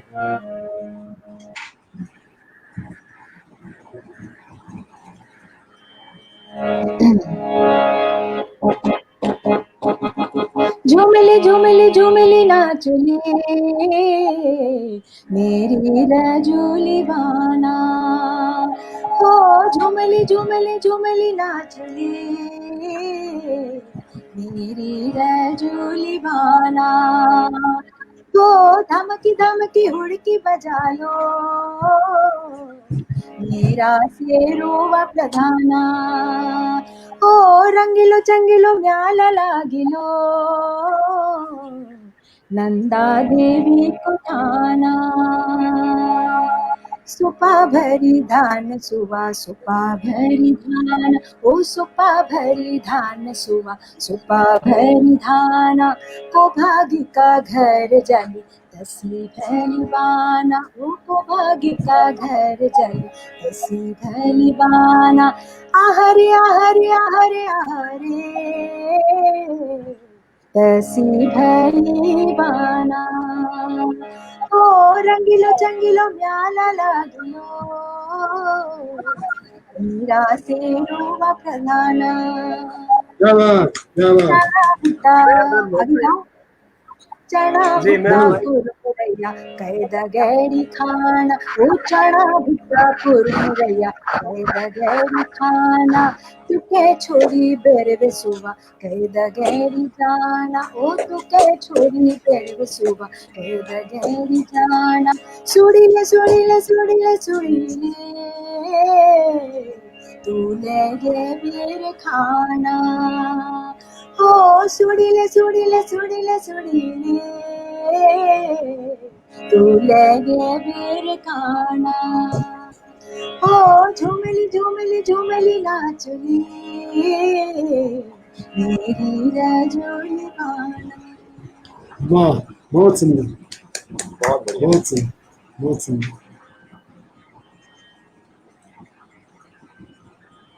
भटजी आवाज को क्या हो गया? मैं चाहूंगा कि आप बेड़ू पाको की 2 लाइनें सुना दीजिए, उसके बाद एक कश्मीरी गीत कोई सुना दीजिए। ओह कोशिश करती हूँ। फरीदा सूद चाहती हूँ।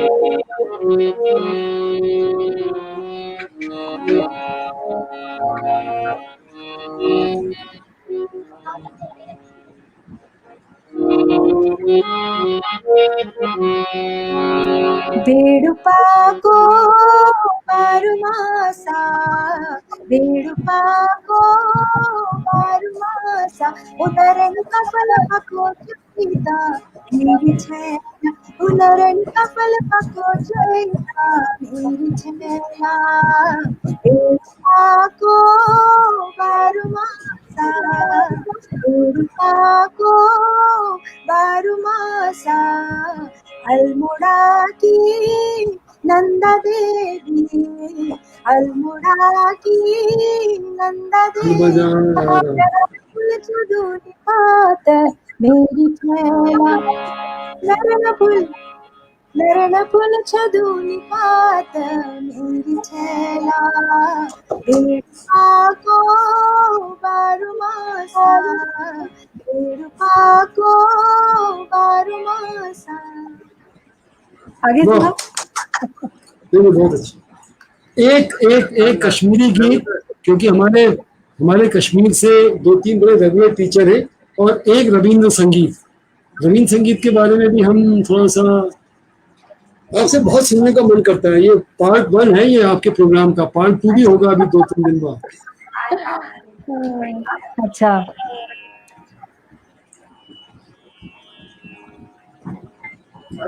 क्या था हमारा संगीत? वो तो युचु सोन चमन युचु सोन वतन।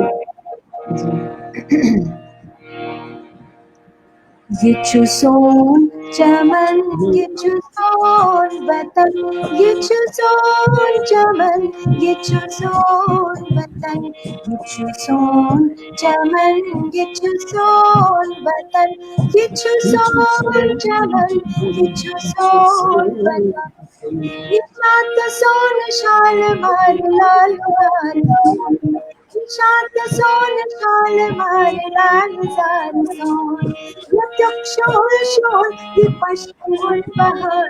क्या बात है क्या बात। शोर की फशे बहार चेयत निसार उस वतन जो दिल करार सोन चेयत निसार उस वतन जो दिल करार सोन परतस्तरान गिर लोल नार सोन चुना परतस्तरान गिर लोल नार सोन Jamal, get your soul, get your soul, Jamal, get your soul, Watan, get your soul, Jamal, get your soul, Watan, get your soul, Jamal, get your soul, Watan. छूता जमल अस्ति साइनी मोहम्मद निशान छूता जमल अस्ति साइनी मोहम्मद निशान अजंता जलाल साइनी अजमत निशान अजंता जलाल साइनी अजमत निशान गटल अंदर से थोम चौक मोहब्बत नजान गटल अंदर से थोम चौक मोहब्बत नजान iman riwayatan ciro hati aiskaran iman riwayatan ciro hati aiskaran gitu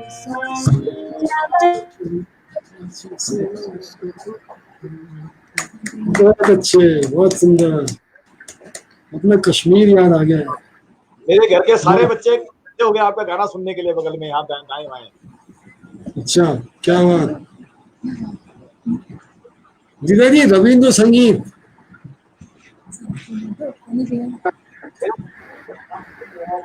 कैसे जाऊं पनघट याद आ गया। क्या कर रही है ये क्या कह रही है?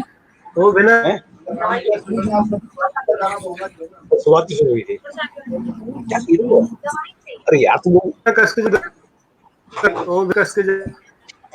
वो बिना कस के जाने तो हटा है सर जो लिखना चाह रही हैं वो बिना कस के जाने जी रविंद्र संगीत हो जाता ज्यादा।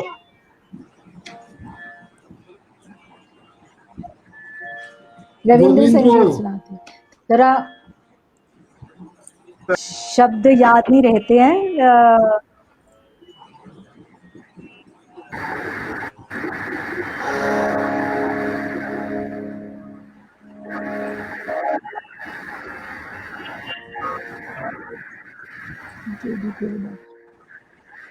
जोदी तोर डाक चुने के हो ना आशे इसमें ढूंढना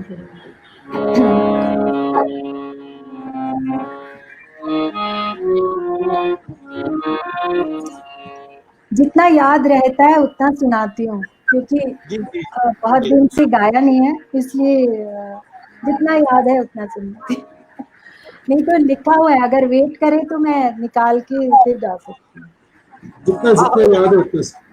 हाँ वो जी ज्यादा अच्छा रहेगा वो ज्यादा अच्छा रहेगा। मेरे ख्याल में 2 मिनट का ब्रेक भी हम ले लेंगे। हाँ ठीक है आपको भी 2 मिनट का ठीक है ठीक है जी मैं तब तक उसके वर्ड्स निकाल लेती हूँ। ठीक है तब तक हमारा सवाल जवाब का सेशन है वो हो जाएगा। ठीक है जी।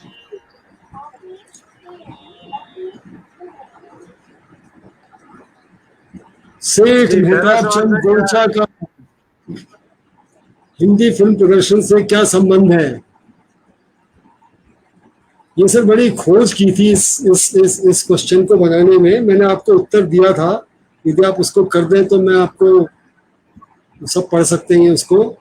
सेठ मेहताब चंद गोलचा जो थे, लोगों ने उसका गोलचा सिनेमा जो दिल्ली में है उससे उत्तर लगाया, बल्कि वो उसका उत्तर नहीं था। कुछ कर रहे हैं आप? एक लंबा सा उत्तर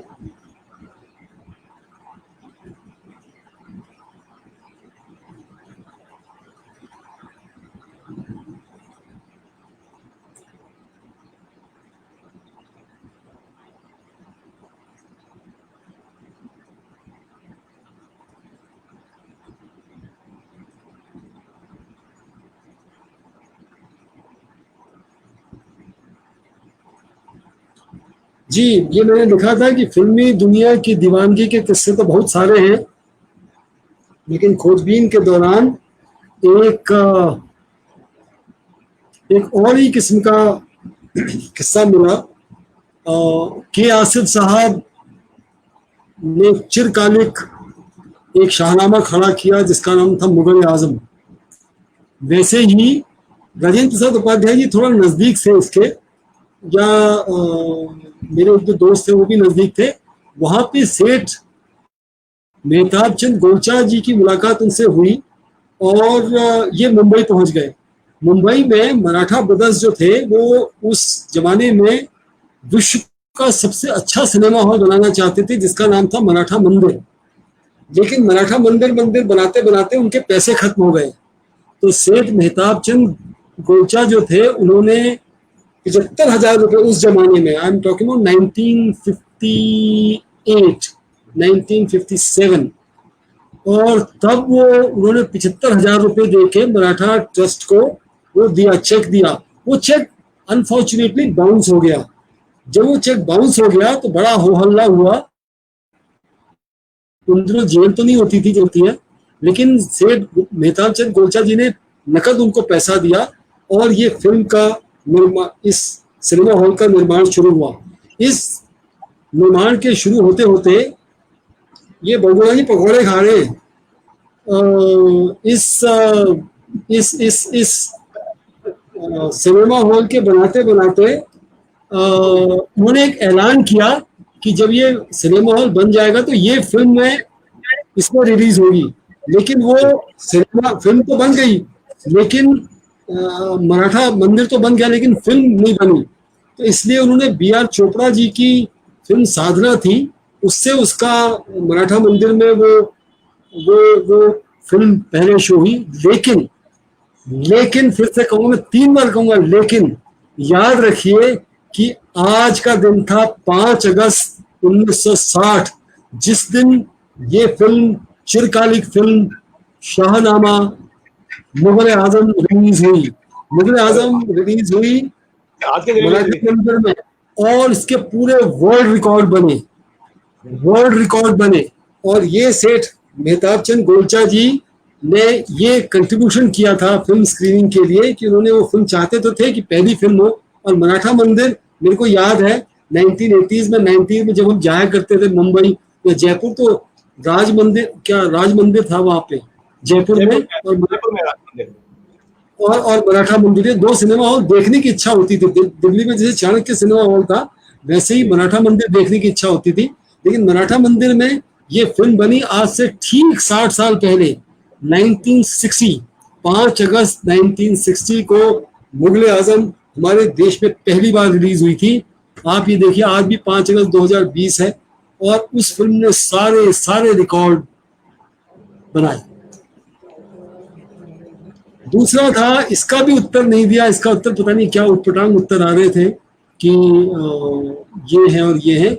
ये फिल्म शख्सियत थी नौशाद साहब।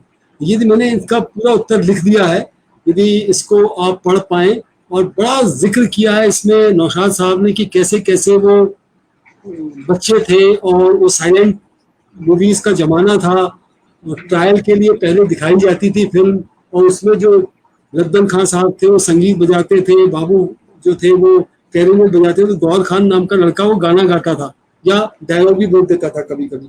तो वहां पे ये चाराना फिल्म लेके रोज पहुंच जाते थे। नौशाद साहब बच्चे ही थे, 13 उम्र इनकी, 12-13 उम्र रही होगी।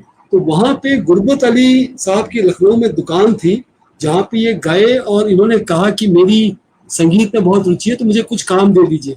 गुरबत अली साहब ने नौशाद साहब को कहा, मेरे दुकान में जितने भी संगीत के वाद्य हैं आप उनकी साफ सफाई करा करो। तो साफ सुथराई नौशाद साहब के जिम्मे आई, और उसको देखते देखते वो कुछ गुनगुनाते थे, कुछ बजाते थे। तो गुरबत अली ने उनको, उनका गाना सुन के उनको एक हारमोनियम भेंट किया। ये देखिए यहाँ टैलेंट उभरता है।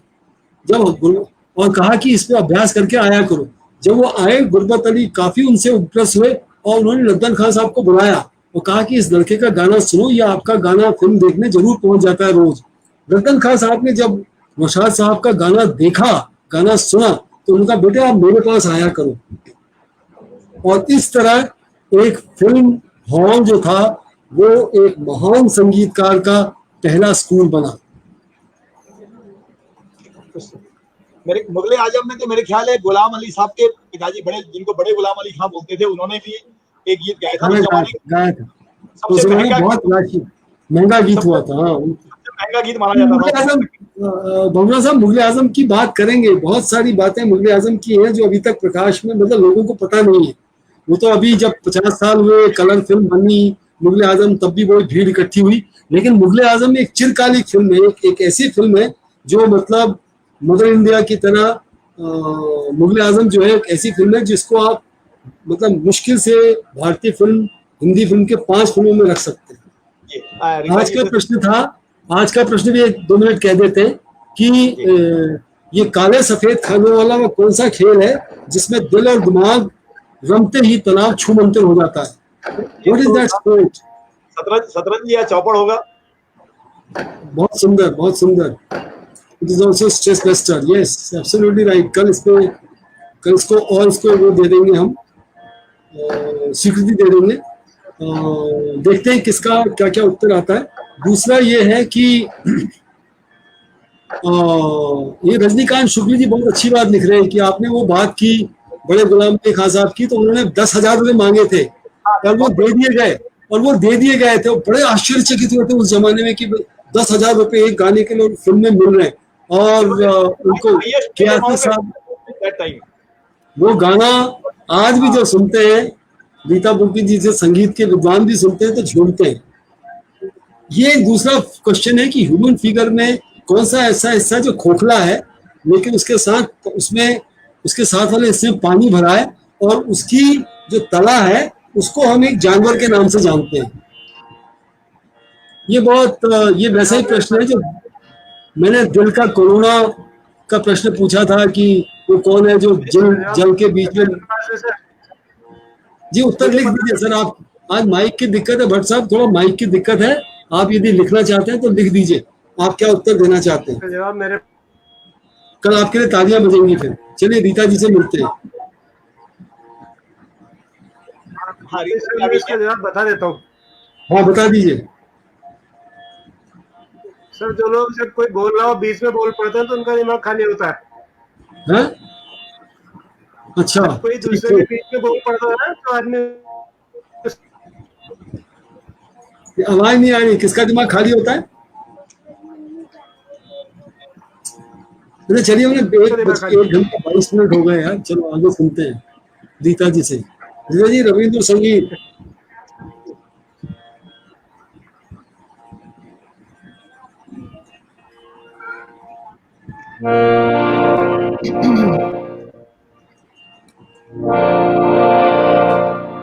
सुनाओ। स्टार्ट।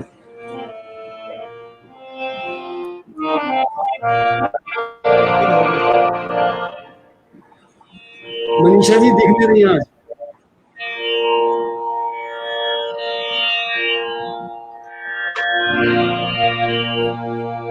যদি তোর ডাক শুনে কেউ না আসে তবে একলা চলো, যদি তোর ডাক শুনে কেউ না আসে তবে একলা চলো, একলা চলো, একলা চলো, একলা চলো, একলা চলো, একলা চলো, একলা চলো, একলা চলো, একলা চলো, যদি তোর ডাক শুনে কেউ না আসে তবে একলা চলো, যদি তোর ডাক শুনে কেউ না আসে তবে একলা চলো, যদি কেউ কথা না কয়, ওরে ওরে ও ভাগা কেউ কথা না কয়, যদি সবাই থাকে মুখ ফিরায় সবাই করে ভয়, যদি সবাই থাকে মুখ ফিরায় সবাই করে ভয়, তবে পরাণ খুলে ও তুই মুখ ফুটে তোর মনের কথা একলা বলো রে, মুখ ফুটে তোর মনে বলো রে, যদি তোর ডাক শুনে কেউ না আসে তবে একলা চলো রে, যদি তোর ডাক শুনে কেউ না আসে তবে একলা চলো রে, যদি সবাই ফিরে যায়, উড়ে উড়ে ও ভাগা সবাই ফিরে যায়, যদি গহন পথে যাবার কাল কেউ করে না যায়, যদি বাহন পথে যাবার কালে কেউ ফিরে না চায়, তবে পথের কাঁটা তুই রক্ত মাখা চরণ তলে একলা দলরে, যদি তোর ডাক শুনে কেউ না আসে, তবে একলা চলো রে, যদি তোর ডাক শুনে কেউ না আসে, তবে একলা চলো রে। वाह, क्या बात, बहुत सुंदर, बहुत बढ़िया। मजा आ गया, बहुत दिन बाद गाया। बहुत अच्छा। हाँ, बहुत दिनों बाद गाया हूँ। बहुत अच्छा गाया है। जी जी, थैंक यू जी। चलिए, कोरोना में बहुत हमें दिन आपने बाद सुना गाया दिया, तो हमारे भट्ट जी विधेय हुए, लेकिन चलिए, आनंद आया। नहीं, मैं यही हूँ, मैं यही हूँ सर।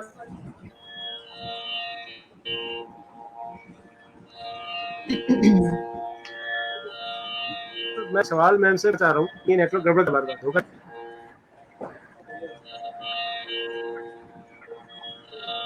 मैं ये कहना चाह रहा था मैडम कि आप दो महानगरों को रिप्रेजेंट करती हैं, आप दिल्ली में शिक्षिका रही और अभी मुंबई में हैं, तो क्या मूलभूत अंतर आपको इन दोनों महानगरों में नजर आता है? दिल्ली और मुंबई के कल्चर में, वहाँ के छात्रों में क्या अंतर नजर आता है आपको दिल्ली और मुंबई?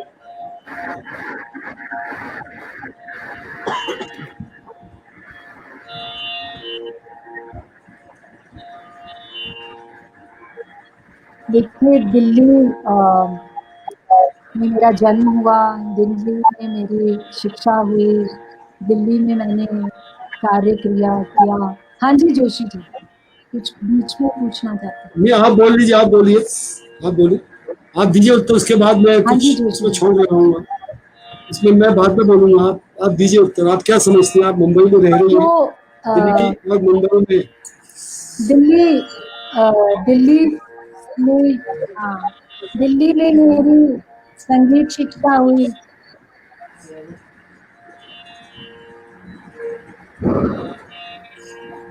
क्या जी, समझ में आया?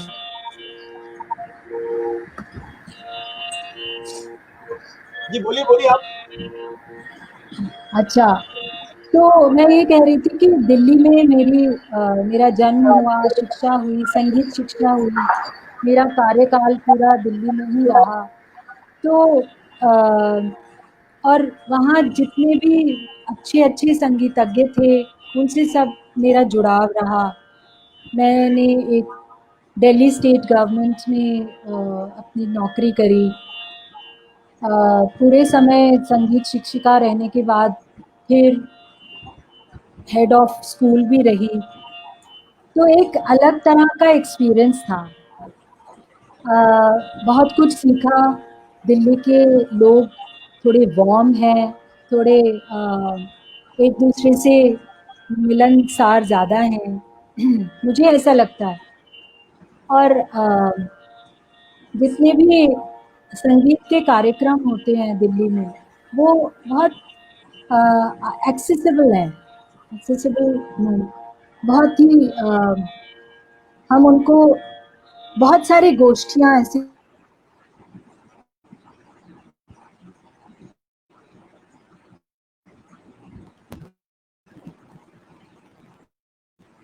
वाक़ई होता है। मुंबई का कल्चर वैसे तो बहुत ही संगीतपूर्ण है, पूरा बॉलीवुड इंडस्ट्री यहाँ पर है, तो ये नहीं कह सकती। लेकिन अभी मेरा इतना ज़्यादा एक्सपीरियंस हुआ नहीं है बम्बई में, ज़्यादा संगीतकारों से मिलने का या संगीतज्ञों से मिलने का, तो मैं ऐसा कुछ नहीं कह सकती। लेकिन जी, यहाँ हर गली में गाना सीखने वाले लोग मिलेंगे, हर गली में गाना गाने वाले लोग मिलेंगे, ऐसा मुझे अनुभव होता है। एंड वो ज़्यादा कल्चरली अवेयर हैं, मतलब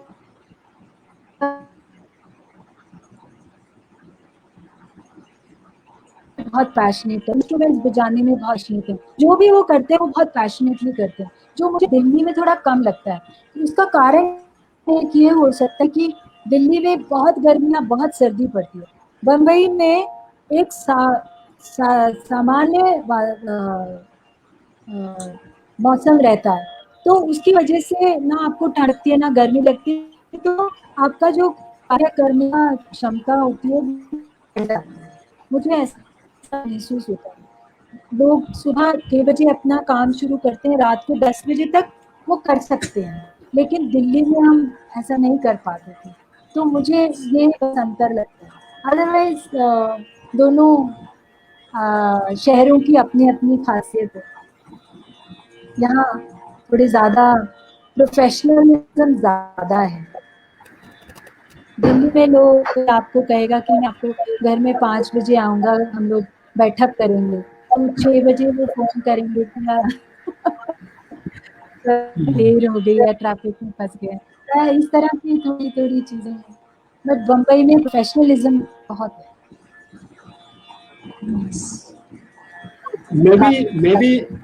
मैं भी यही कहना चाहता था कि बेसिक डिफरेंस।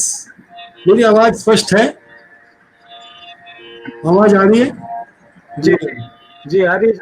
जी एक बार स्क्रीन पर जी और जी दिल्ली ने चूंकि काफी अटैक सहे हैं, काफी दुर्घटनाएं झेली हैं, इसलिए दिल्ली के लोगों के अंदर एक मानसिकता है कि मेरे पिताजी ये, मेरे चाचा जी ये, मेरे मौसा जी ये, मैं इसका, मेरी ये पॉलिटिकल बैक है, मेरी वो पॉलिटिकल बैक है, जो आप मुंबई में नहीं देखेंगे। मुंबई में प्रोफेशनलिज्म ज्यादा है। भाई आप बताइए आपकी औकात क्या है? मुंबई में वो आपको नॉर्थ इंडिया में नहीं मिलेगा। मर्जी नमस्कार कर रहे हैं। वो मुंबई में आप जो कुछ हैं, आप अपने आप को कहाँ प्रूव, किस लेवल पे प्रूव कर पाते हैं, ये है। दिल्ली में कल्चरली, हाँ दिल्ली में रसिक जन जो है रीता जी, रसिक जन जो है वो मुंबई में ज्यादा है। दिल्ली में सवाल है मैं बहुत कुछ दिखावा है। एक सवाल है आपके लिए स्क्रीन पर। ये मेरी अपनी राय है। रूट्स नहीं है। जी जी एक सवाल है कि शास्त्रीय संगीत मनुष्य के मानसिक और शारीरिक स्वास्थ्य पर किस प्रकार से असर करता है? आपकी इस बारे में क्या राय है? ये कविता पवार है, मुंबई से ही है, शिक्षिका हमारी, वो पूछ रही है।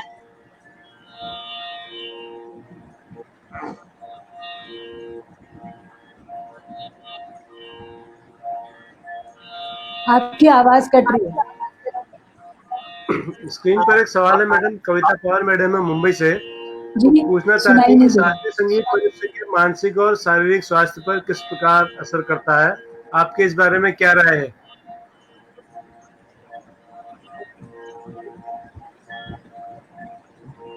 मुझे सुनाई नहीं दिया, फिर से।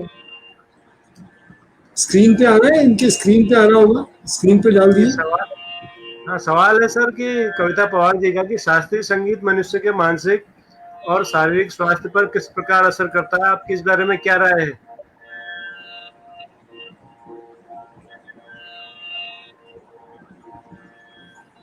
स्वास्थ्य पर कैसे असर करता है?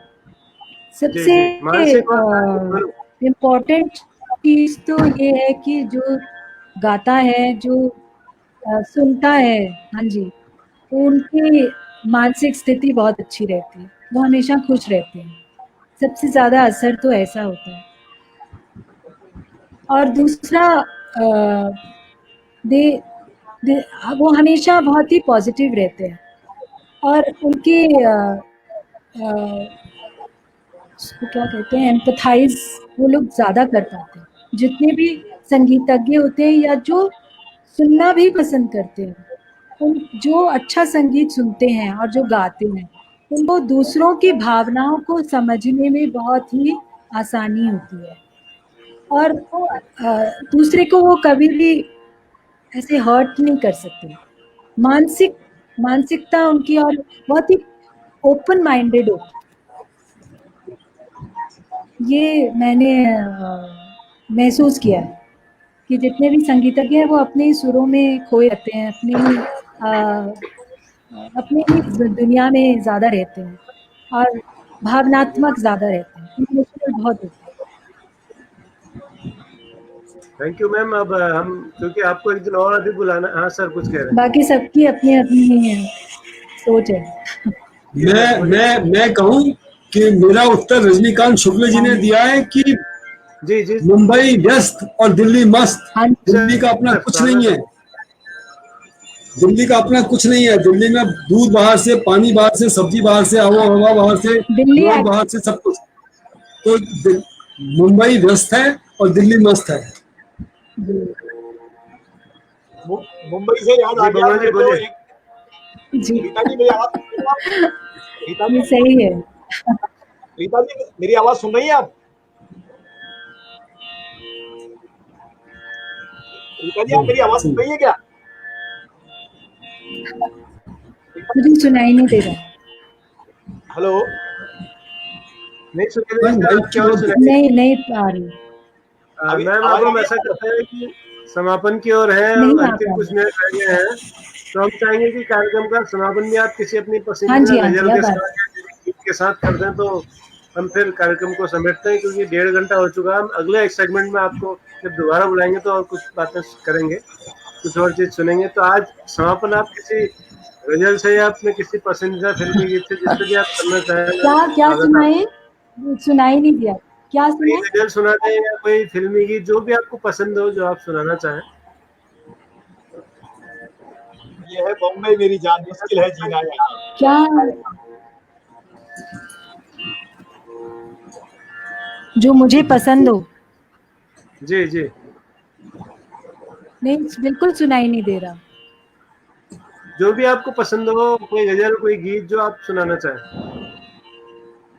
मुझे सुनाई नहीं दिया, आपने क्या बोला?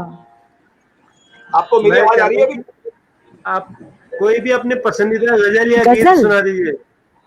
जी जी जी गजल या गीत कुछ भी।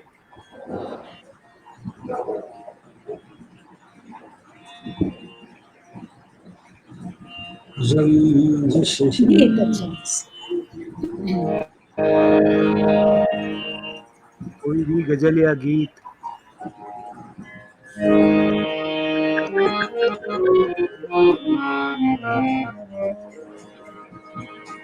एक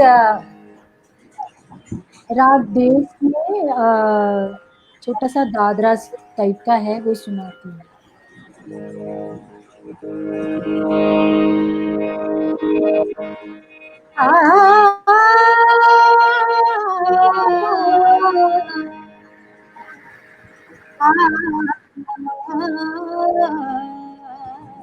क्या बात।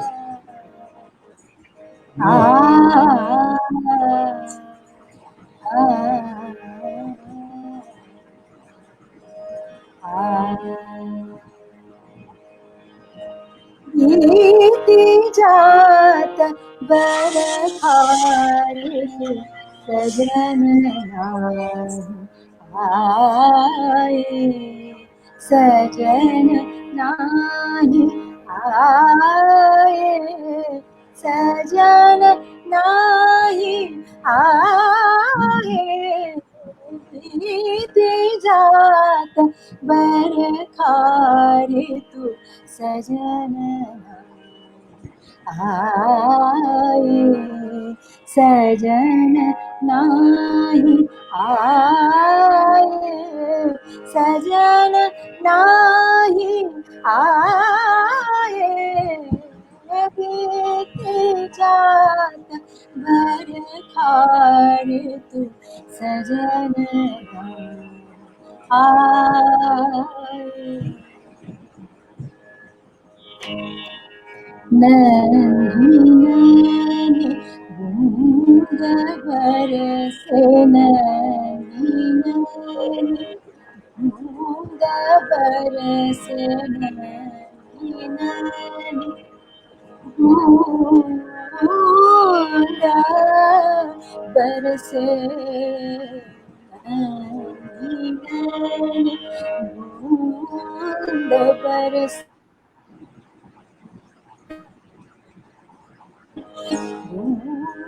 बरसे।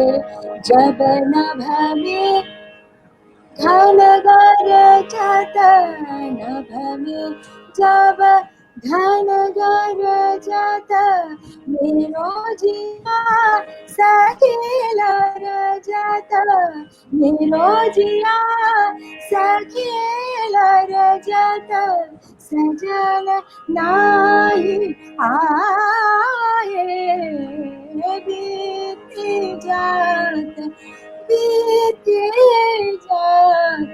बर खार तू सजन नाही आए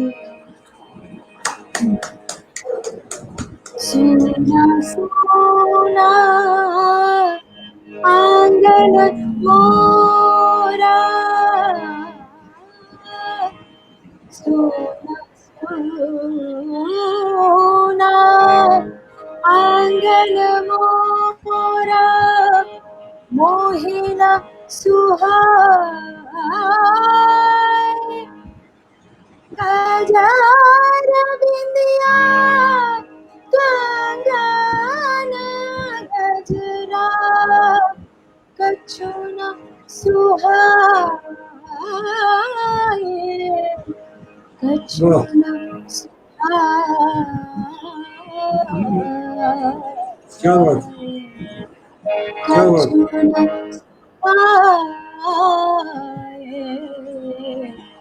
सजन आए सजन नाही आए सजन नाही आए बीती जात बर खार तू सजन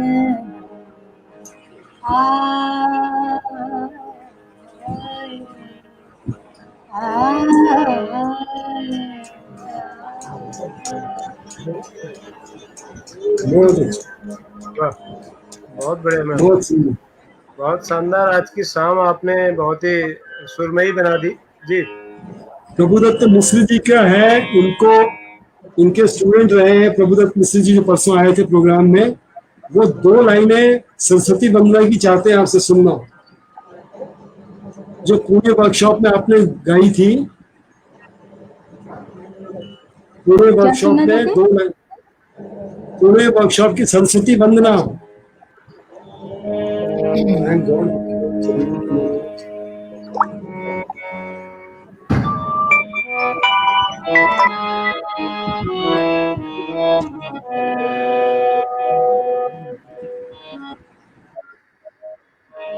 जी जी या कुंदेन्दु तुषार हार धवला वाह, या शुभ्र वस्त्र या मीना वरदण्डमण्डितकरा या श्वेत पद्मासना या ब्रह्माच्युत शङ्कर प्रभृतिभिः देवैः सदा वन्दिता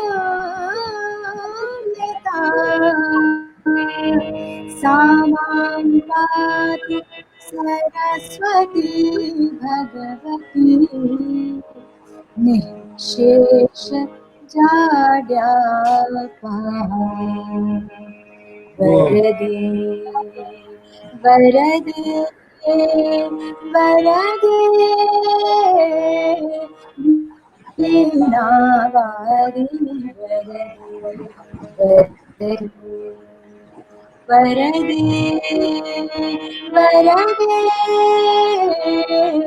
वीणावारिणि वरदे प्रिय स्वतंत्र रव आनयमंत्रनव प्रिय स्वतंत्र रव आनयमंत्रनव भारत में वरदे वरदे वरदे वीणावारिणि क्या बात क्या बात। वाह, काट अंधौर के बंधन सर, काट अंधौर के बंधन सर, बाहा जननी ज्योतिर्मयी, बाहा जननी ज्योतिर्मयी, कलुष भेदतम हर प्रकाश बर, कलुष भेदतम हर प्रकाश बर, जगमग जग कर दिए वीणावादिनी वरदे वरदे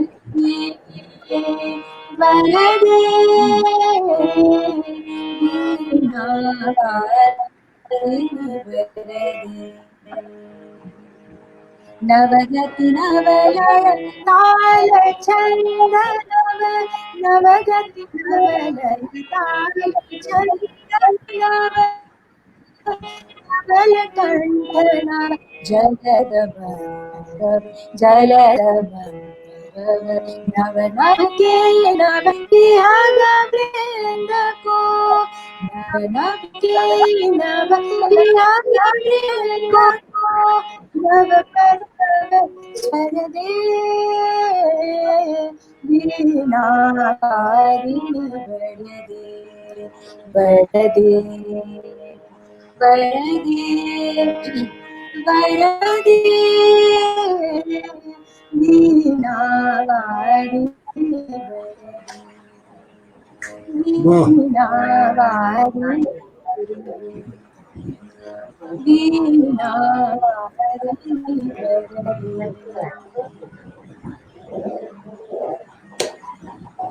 वाह, बहुत बहुत आनंद है, आनंद है। वीणावादिनी ने आपको पहले इतना गौर किया हुआ है। भगवान की कृपा रहनी चाहिए। वीणावादिनी ने आपको पहले इतना वर्कशॉप में गौर किया हुआ है। सिखाई थी उन टीचर्स ने, इतना ये प्रार्थना तो हम जैसे असुरों को किया करनी था चाहिए कि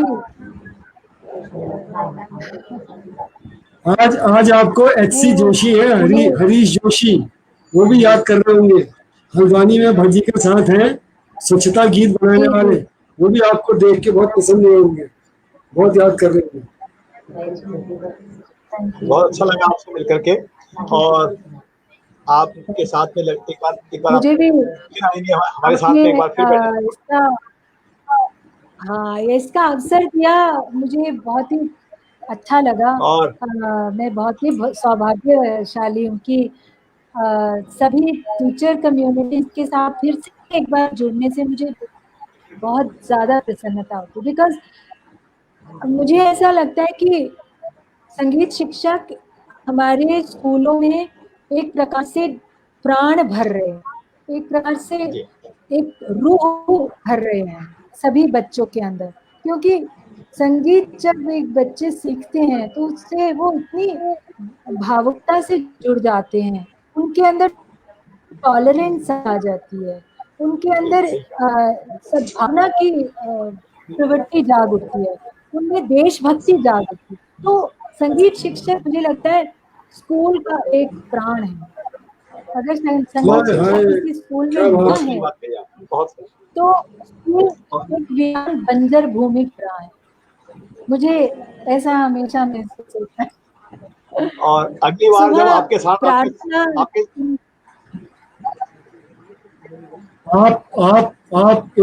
मराठी नाटक बड़ा फेमस हुआ था, शांतता कोर्ट चालू आहे, तो हम इस प्रोग्राम के एंड में लिखेंगे शांतता शो चालू आहे। अभी ये पार्ट 2 भी होगा कभी जल्दी, ठीक है। तो और दूसरा ये जो सरस्वती वंदना में आप अपने लिए देवर मांग रही थी क्या? देवर मतलब अपने लिए देवर मांग रही थी। डॉक्टर सरोजनी पीटर ने इसकी करोड़ी बनाई थी, इसलिए मुझे याद है, देवर दे अच्छा। वीणावादिनी वरदे यानी शिक्षा संगीत का दोनों का वरदे, और मेरे अंदर जो अंधकार है उसको मिटा दे। सात अंध उर के बंधन मेरे अंदर के बंधन है किसी भी प्रकार के, वो सभी वो मैं समझ गया, लेकिन मेरे एक प्रायोरिटी से थी, छुटकारा मिले। ये आत्मीयता आपको ऐसे इतना लग रहा है बिना बात नहीं मैडम, कुछ हमारे लिए मांग लीजिए, जैसा हमारा भी गला कर दे आपके जैसा। चलिए बहुत सुंदर, बहुत सुंदर। मैं आपका धन्यवाद ज्ञापित करता हूँ और आज समस्त विश्व आज को के समस्त विश्व को संगीत की शिक्षा दे। आज का जो प्रोग्राम है मैम, आज का जो 53वां एपिसोड है, रिकॉर्ड तोड़ है। 1 घंटा 50 मिनट हो गया। रिकॉर्ड तोड़ है, सही बात। 1 घंटा 50 मिनट, 1 घंटा 50 मिनट जी, सबसे लंबा एपिसोड है, इतना लंबा कोई नहीं हुआ आज तक। हाँ जी, हाँ जी, समय का पता नहीं चला। हम दोबारा एक दिन मिलते हैं आपसे और दोबारा आपसे बहुत सारी चीजें सीखते हैं। चलिए, अच्छी बात। नमस्कार, बहुत हृदय से आभार, धन्यवाद। नमस्कार। सुनते हैं थैंक यू सो मच, बहुत धन्यवाद। पार्ट 2 में हम सुनेंगे। आपका बहुत बहुत धन्यवाद, जोशी सर का धन्यवाद, बगुड़ा जी का धन्यवाद कि आप इस शो में पधारे। और कल शाम को हम फिर एक नए मेहमान के साथ होंगे। कल ठीक 7 बजे हमारे साथ एक नए मेहमान। जी मैम, कुछ कह रही हैं आप? जी कहिए। नहीं, मैं कह रही थी आप सबका धन्यवाद और इस शो के दर्शकों का भी बहुत बहुत धन्यवाद जिन्होंने हमको इतने सुना। वो लिख रहे हैं कि पार्ट 2 होना चाहिए। थैंक यू, जरूर। सबका फिर से धन्यवाद। कल शाम ठीक 7 जी, मेरे साथ तबला और हारमोनियम वाले हैं, तब करेंगे। ठीक ठीक, कल शाम को मिलते हैं। कल शाम 7 बजे एक नए मेहमान के साथ मिलते हैं। तब तक सभी लोगों को नमस्कार और द टीचर शो को प्यार देने के लिए आप सबको बहुत बहुत धन्यवाद। शुभ रात्रि, जय हिंद। कल मिलते हैं शाम 7 बजे।